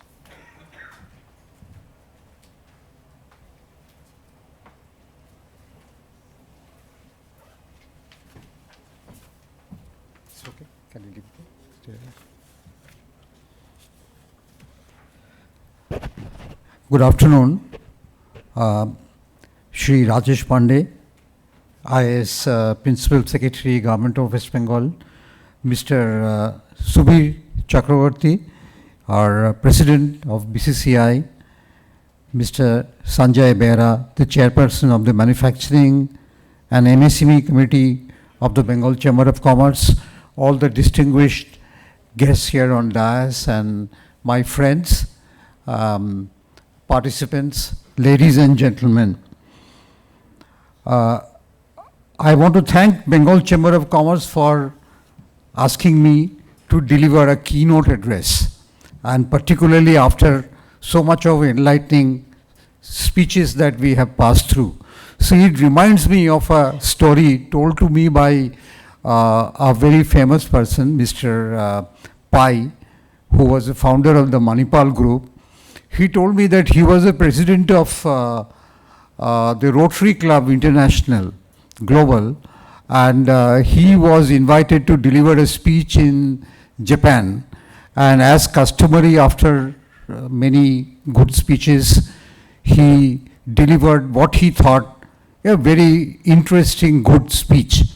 And then the interpreter came, and he finished the interpretation of an half an hour speech in 30 seconds. So he asked the interpreter, how is that you finished my 30-minute speech and interpreted in 30 seconds? He said, I told Mr. Pai was very happy to be here in this occasion, speaking to the distinguished gatherings, and then he said what all others have said, and thank you very much. I would like to do a little twist, bring in a little twist to the thoughts, maybe, whatever is possible, may not be very direct to the subject, but I would like to say that Bengal Chamber of Commerce today have carved out a in a very interesting way. Because to start with, we heard Mr. Arjun Kumar. He told us the glimpses of how the government of India are so supportive and have so much of initiatives for the MSME segment, followed by insurance, banking. The challenges, as we know, of the MSMEs are finances. So we had Mr. Sabu from UCO Bank. Then we had Mr. Jha, who talked about welfare of the staff who work for these small scale industries. So I think it is very well carved out. I would like to start by recalling a very interesting incident that happened almost 4 decades back, and that's still etched in my mind. It was in Calcutta for about 40 years, because I'm an old man, you can see from the gray hair. So I was in charge of a process chemical plant producing a critical life-saving drug. And there was an unwarranted sudden stoppage of the production plant because of a breakdown of a large unit, and that was due to malfunctioning of a small component. Those were the days. There were no modular replacements, no artificial intelligence, no predictive maintenance. So it happened. So all of us got very panicky. But a small workshop equipped with a few good machines, tucked somewhere in the congested areas of Howrah, they came forward and fabricated the same, which worked perfectly and got all of us great relief. It was then I realized how the small enterprises are inseparable to major industries, and that they literally are the backbone, be it manufacturing of cars, trucks, locomotive, white goods, chemicals, or anything in the world. The productivity, the expansion, growth, all are intertwined. At that time, the realization of importance of MSME were not as structured as today. It was understood to be very supportive, but it was not structured as it is structured today. I would also like to say a small story, because small of my experience, no story, because I spent a long time with German companies and being there, worked in Germany. So I would like to say that I like to strongly believe that the Germany has really shown the world the best model of success of what they call Mittelstand, which is the SMEs. These companies account for more than half of Germans' economic output and almost 60% of the jobs. It is estimated that 82% of the apprentices in Germany, they do take their apprenticeship and do their vocational training in SMEs, which is quite a departure from India. I don't think we have the students coming from IITs or some other engineering colleges. They go to SMEs to take their vocational training. They look for large mega corporations. So that's the paradigm shift which I wanted to highlight. I have personally seen how these SMEs have brought in advanced technologies and they absorbed it so fast. I can confirm, because I have been in the board of some of these companies, and also one of the subsidiary company which was on the board, global board for quite some time, which actually is a part of Daimler-Benz. And I can confirm that all these SMEs have upgraded their technologies and facilities sometimes faster than and more advanced than the mega corporations. These SMEs are constantly innovating to stay in the race and remain competitive. Other than Germany, I have not seen many SMEs which have gone global. And they have gone global to many countries, not just by supplying to larger industries. So this is a different paradigm that I thought I'll bring in, because I think most of the challenges of SMEs, MSMEs in India have been very strongly covered. The government of Germany is working at various levels to strengthen this Mittelstand's competitiveness, its capacity to innovate. They have rewards for best innovation out of the SMEs. They bring them into the forefront, and they try to do it because it has the greatest ability to create jobs, which have already been touched upon. It's a similar MSME model perhaps is, one point I would like to also mention, that these innovative SMEs will continue to drive, as I've seen even very recently, continue to drive the success behind the Made in Germany trademark. And I think a similar model is working out in India. Its capacity to innovate, its ability to create jobs, the MSME model that is now likely is a vision of the government to emerge, which will complement strongly with our Made in India vision. Globally, 90% of the business and 60 to 70% of the employments are generated by MSMEs. I just looked at somewhere to find that about 50% of the world GDP are contributed from the MSMEs. In India, the numbers have already been spoken, but still I would say that in the export segment, the 40% of the exports are coming from SMEs. There are approximately 63 million enterprises and contributes to 30% to the GDP and offering employment to 120 million people. I think the major initiative goes way back in 2006 when the MSME Development Act was enacted. And that created the first favorable environment for the MSMEs. There are many financial schemes. Some of these have already been touched, which are more general, like there are credit guarantee schemes, there are capital credit linked capital subsidy schemes, and the treatment of banks on the collaterals, and there are so many schemes which has come from the finance segments which are available.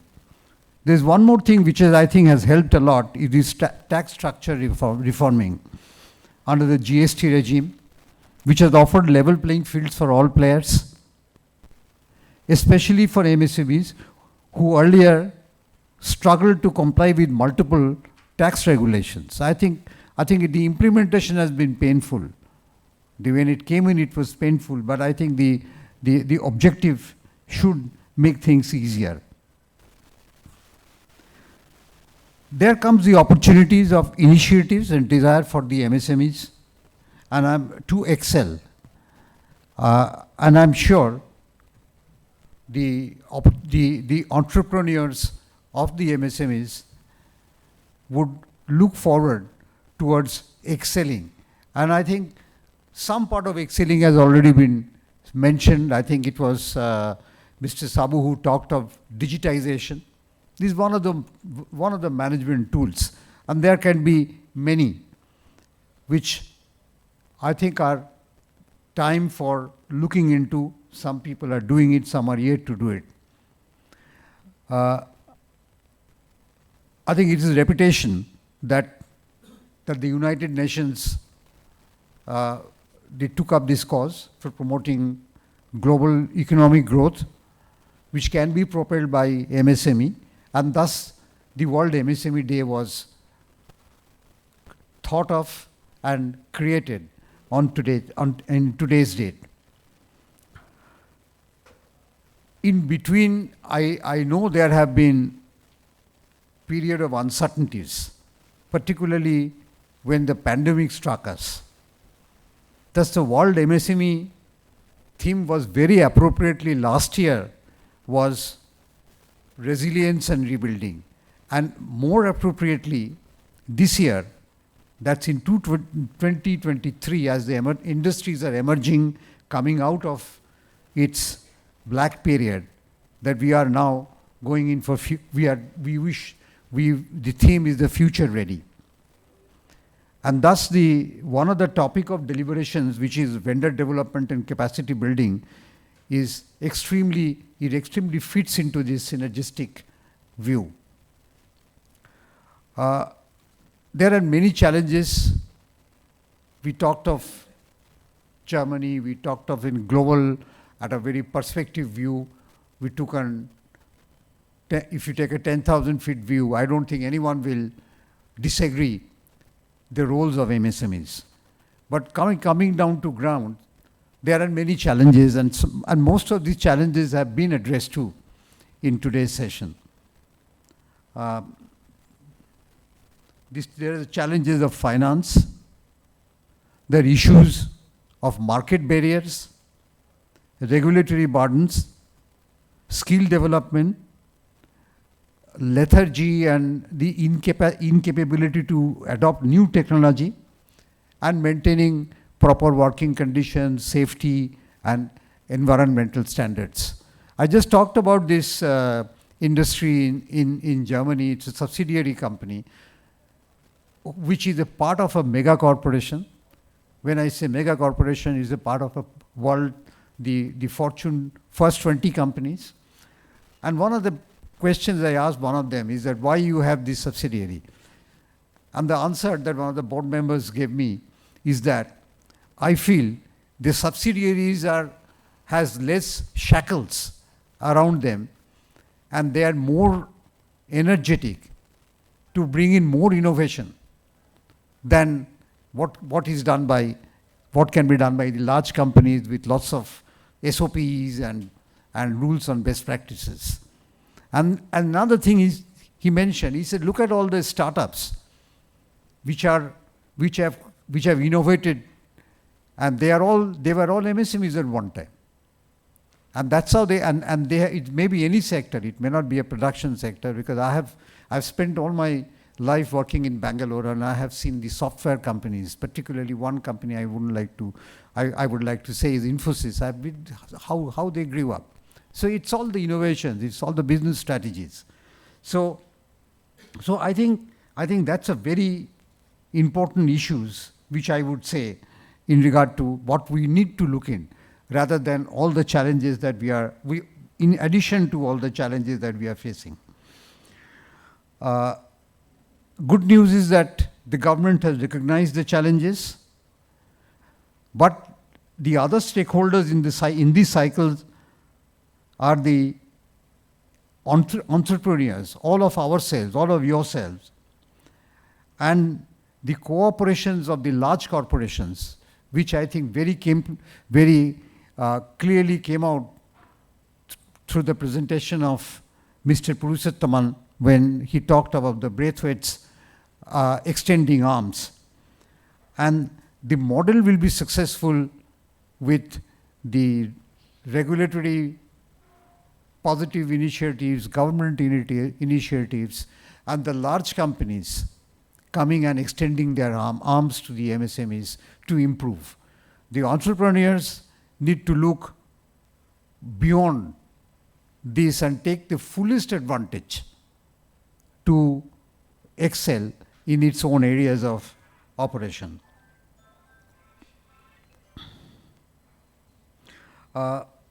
Thus, I think we are talking of a win-win situation for all.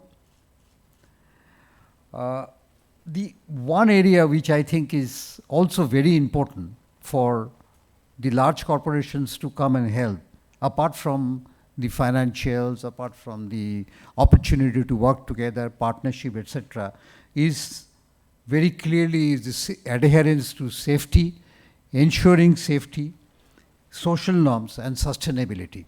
This is something which I think is time one should look at, particularly in this era of climate changes, which is a very fond subject of all of us today.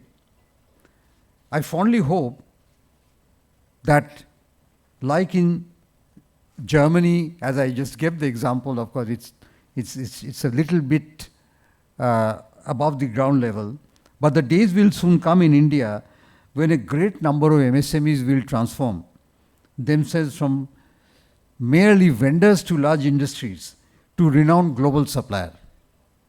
It is possible. We have witnessed a few outliers in India. I know in Pune, where I have quite moved around and seen these small companies supplying particularly to the automobile segment, and that will be the ultimate welcome. So I would like to just talk of three basic granular three molecules which I could say, which I think we should look into apart from everything that we have heard, is the innovation, the aspiration, the vision, the dream, and last not but the least is the sustainable development of the MSMEs. There is a saying that small is beautiful, and I think it is true. Thank you very much.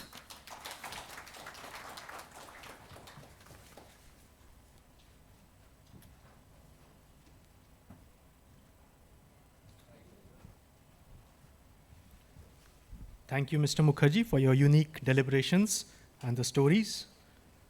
Next, I would like to invite Shri Rajesh Pandey, IAS, Principal Secretary, MSME and Textile, Government of West Bengal, to kindly address the audience.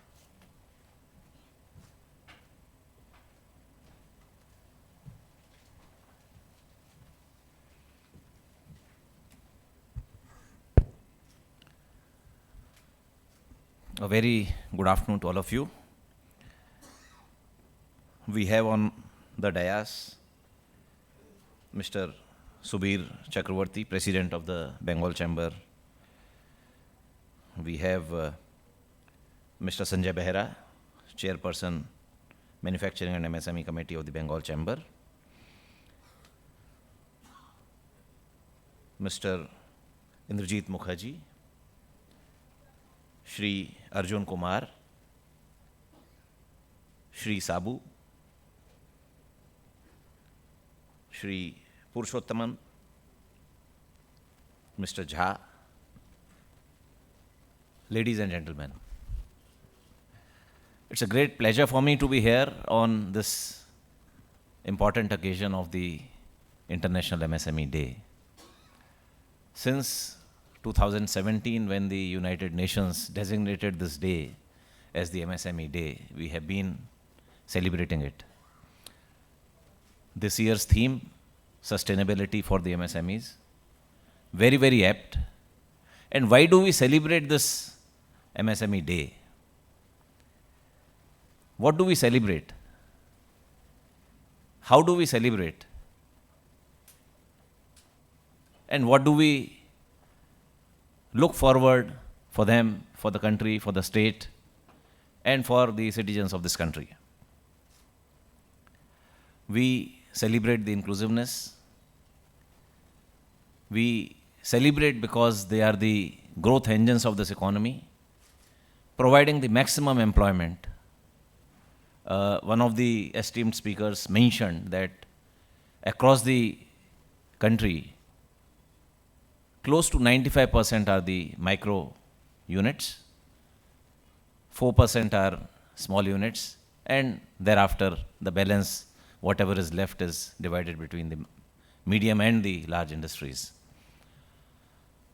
When we talk of the state of West Bengal, I am sure most of you know, and then as Mr. Mukherjee mentioned, being the last speaker or maybe second last speaker, many of the things you have to repeat. And I would not like to repeat, but in case it is contextually important, I will do that. So as I was, I was just trying to mention, in the state of West Bengal, we have second largest in terms of the MSMEs in the whole country, close to 90 lakh MSME units across the state, employing close to 1.35 crore people. And we did some back of the envelope calculation because we do have this Udyam registration data with us. And so when we did this analysis, we found that for the large industries, if the ratio of employment created per crore of investment is ranging between 5 to 10 persons, for the MSMEs it is sometime between 25 to 40. And for textiles, it's close to 70, 60 to 70. So that is why the MSMEs are important. That is why their contribution is significant. That is why we celebrate them. And that is why we are all here to understand what can be done for the MSMEs. And we have had, all my previous speakers have touched upon the various areas, be it banking, be it insurance, be it the large industry, as we got the perspective from Mr. Chakravarti and Mr. Mukherjee, as well as how the landscape in the Indian defense sector is changing as a result of the strong impetus given on the indigenization and development of research and development facilities within the country. Before I, touch upon what all, we need to do going forward, I would like to just mention here that in the state of West Bengal, for quite some time, the government has been taking very many initiatives, a lot of hand-holding support to the MSME units, though much more can be done, and that's the reason why we are here. We do a lot of various interactive sessions across the state, and if I would like to again mention at the cost of repetition here, maybe many of you would have been present in my previous programs of the Bengal Chamber, I would like to mention here 3-4 important initiatives which the state government has taken in order to support and be there with the MSME units of the state. So as I would say, one of the flagship scheme is an incentive scheme, a subsidy program for the MSMEs, which is the Bangla Shri. We notified this scheme in 2020. Apart from the capital subsidy, we also provide the interest subsidy, the power subsidy, electricity duty waiver, as well as some of the other benefits in terms of taking up environment-friendly initiatives for constructing the CETPs, ETPs, etc., etc. Then we have the scheme of approved industrial parks, the SAIP. We understand that the industry, the MSMEs, they require an ecosystem where they can grow at a faster rate, at a much less complication with respect to the various outside ecosystem. So apart from whatever the state government has been constructing the industrial parks, either through the WBIDC or the WBIIDC or the WBSIDC, these are all different arms targeting the various different small or medium or large industries. We have come up with this scheme to allow or rather recognize the efforts of the private developers in developing industrial parks. So far we have in our pipeline close to 50 such industrial parks across the whole state. This scheme is also, we are trying to provide the government land wherever it is possible in excess of certain threshold area, and the private developers can develop this. We are providing, while the private developer is developing these parks, we are providing certain benefits, fiscal, non-fiscal, in terms of providing the support for developing the park in terms of a scalable subsidy, and the non-fiscal benefits are in the nature of providing the power substation free of cost by the government for these parks, providing a metalled road, a minimum of two-lane road at the up to the the industrial park, and other benefits in terms of the waiver of stamp duty, etc. The third major initiative which the state government has taken in the last couple of years is in terms of supporting and promoting the textile ecosystem. We brought out a power loom incentive policy in the year 2021, and last year we brought out the West Bengal Textile Incentive Scheme, WBTIS 2022, and this is all targeted towards ensuring that the units in garmenting and spinning and weaving, knitting, and the processing of garments and the processing of fabric, fiber, etc., they are incentivized and they are provided the benefits. So these are the various the incentive schemes and the various fiscal, non-fiscal benefits which we are providing to the MSMEs of the state. Coming to what are the challenges of the MSMEs, my previous speakers have mentioned a couple of them, but if I see on a macro scale, the most important challenges are these. One is access to finance. We had a good presentation by Mr. Sabu here, representing the UCO Bank. The access to finance, we were a couple of months back, there was a interesting document produced by the Niti Aayog, where they mentioned that the gap, the credit gap for the MSMEs across the whole country, close to 24 lakh crores. That is where the potential, the true potential of the MSMEs of this country is. And if we are able to extend that much of credit, I am sure the economy would grow that much faster. On the part of the state government, we have been discussing, we have been interacting with the banks, the RBI and other institutions in the state level bankers committee, and within the MSME fraternity through the subcommittee of the MSME subcommittee of the SLBC, and there are various initiatives in terms of extending the support to the MSME units. I am sure many of you are aware, my banking friends would know, the state government in this budget brought out a scheme which is a very, very innovative scheme. We've termed it, the government has termed it called Bhavishyat scheme. And this scheme is targeted towards providing collateral-free bank finance to MSMEs, 2 lakh MSMEs for the next 5 years. The scheme is, we have tied up with the CGT MSE, the Credit Guarantee Trust Fund for Micro and Small Enterprises, which is a Government of India trust. And whereas the CGT MSE is guaranteeing 85% of the guarantee of the CGT MSE is up to 85%, the balance 15% is provided by the state government. And so these loans are all 100% guaranteed. We have a couple of banks who have already onboarded our this scheme, and I am sure that we've already by now we started this scheme in the month of April, from 1st of April, and so far in the last 3 months, close to 70,000 such cases have been received, and our banker friends have already processed close to 1/3 of them, and I'm sure we would be able to achieve our target within this year. This is just to ensure that the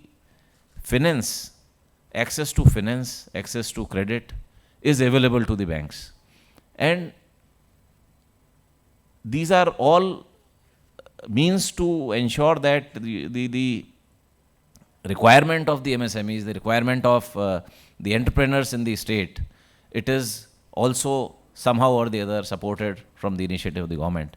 I would like to also inform here that in the last financial year, for the first time, the credit to MSMEs in the state of Bengal crossed 1 lakh crore. Last year it was 1 lakh crore, 1,02,000 crore to be precise. This year we have crossed 1,20,000 crores in the 22-23 fiscal year. So this is where the access to credit is happening, but then there is a huge requirement there is a huge potential to enhance it, and only if we are able to enhance it, we would be able to meet the aspirations of the MSMEs of the country and the state.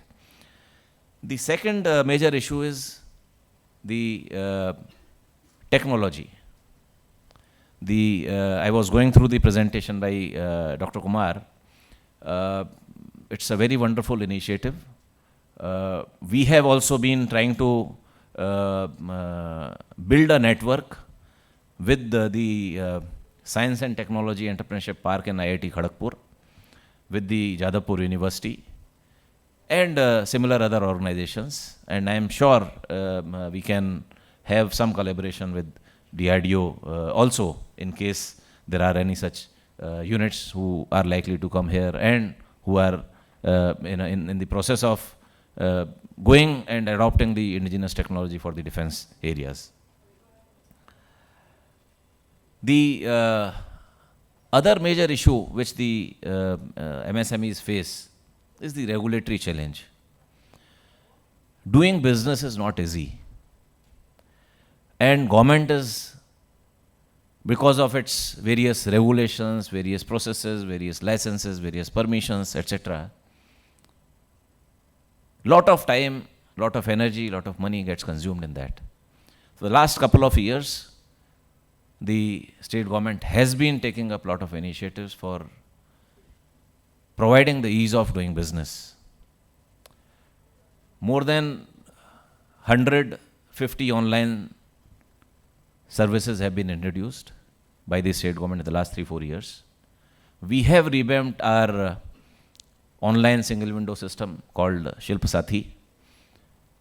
As of today, if anybody wants to apply, wants to set up a unit, more than 80 services or permissions or licenses can be applied just by going on to the single window system.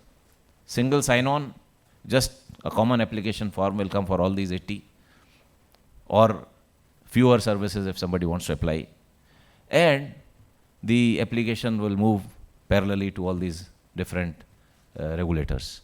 So that is the process we've done. And the last couple of 2 or 3 years, the compliance burden which has been reduced on the industries, on the businesses, close to 800 such compliance burdens have been reduced in the last 2-3 years. The next phase of our ease of doing business is in decriminalization. Wherever there are criminal provisions in various laws, we are trying to identify them, we are trying to reduce it, because this is another area where we find that the businesses are getting stuck. They have a difficulty there. And besides this, individual single window systems we are setting up.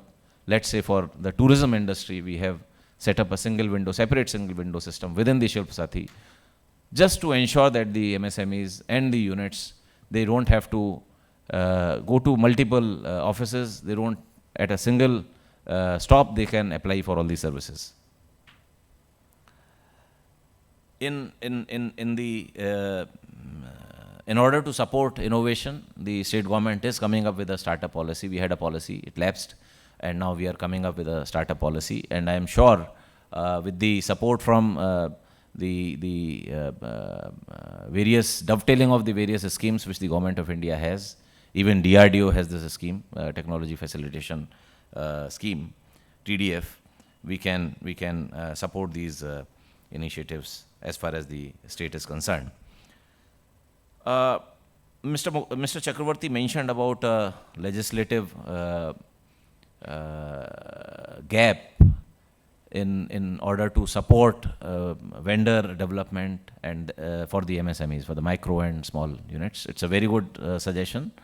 I would request Bengal Chamber to please come up with a draft.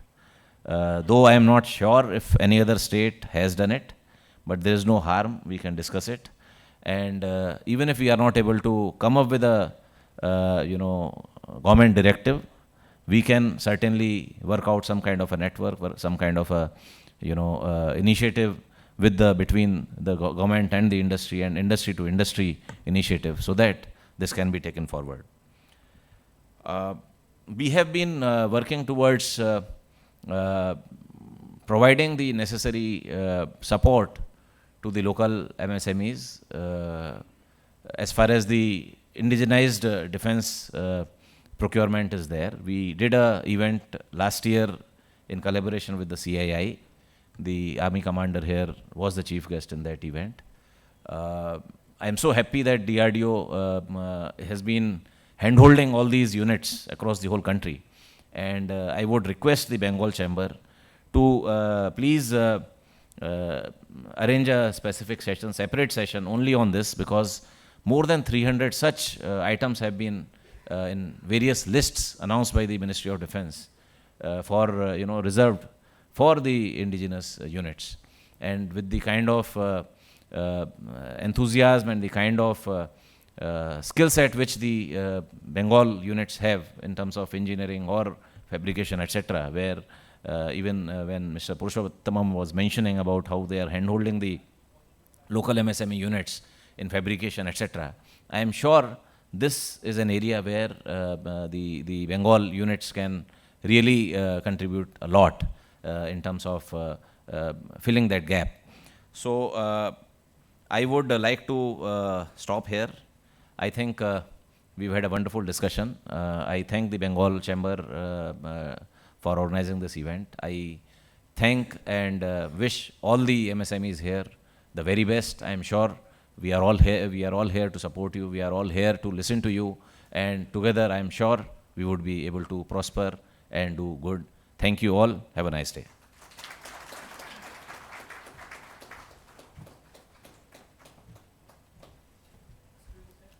Thank you, Sri Pandey, for a most informative session. And we thank you for your constant encouragement to the Bengal Chamber in organizing these events. Going forward, we will carry out your suggestions and hold more such events, as you mentioned.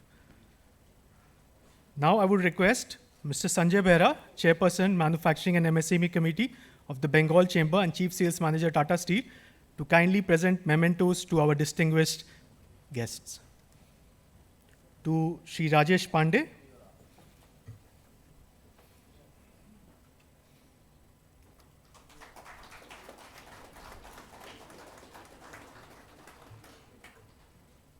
to Mr. Shubir Chakrabarti,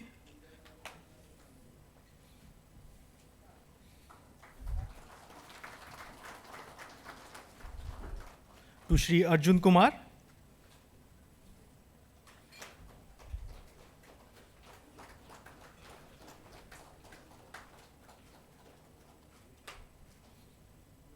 to Shri T.N. Jha,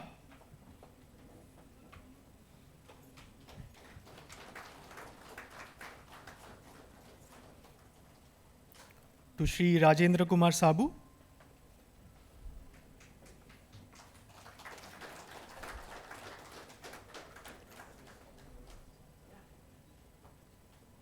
to Shri Salim Ji Purushottaman,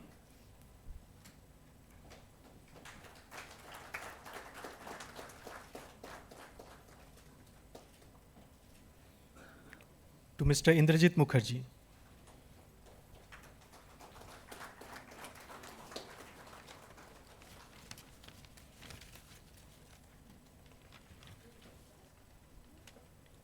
Thank you. Now we will just take 2 to 5 minutes to change over, and we'll have a group photo on the stage. If you could, sir, kindly stand up and.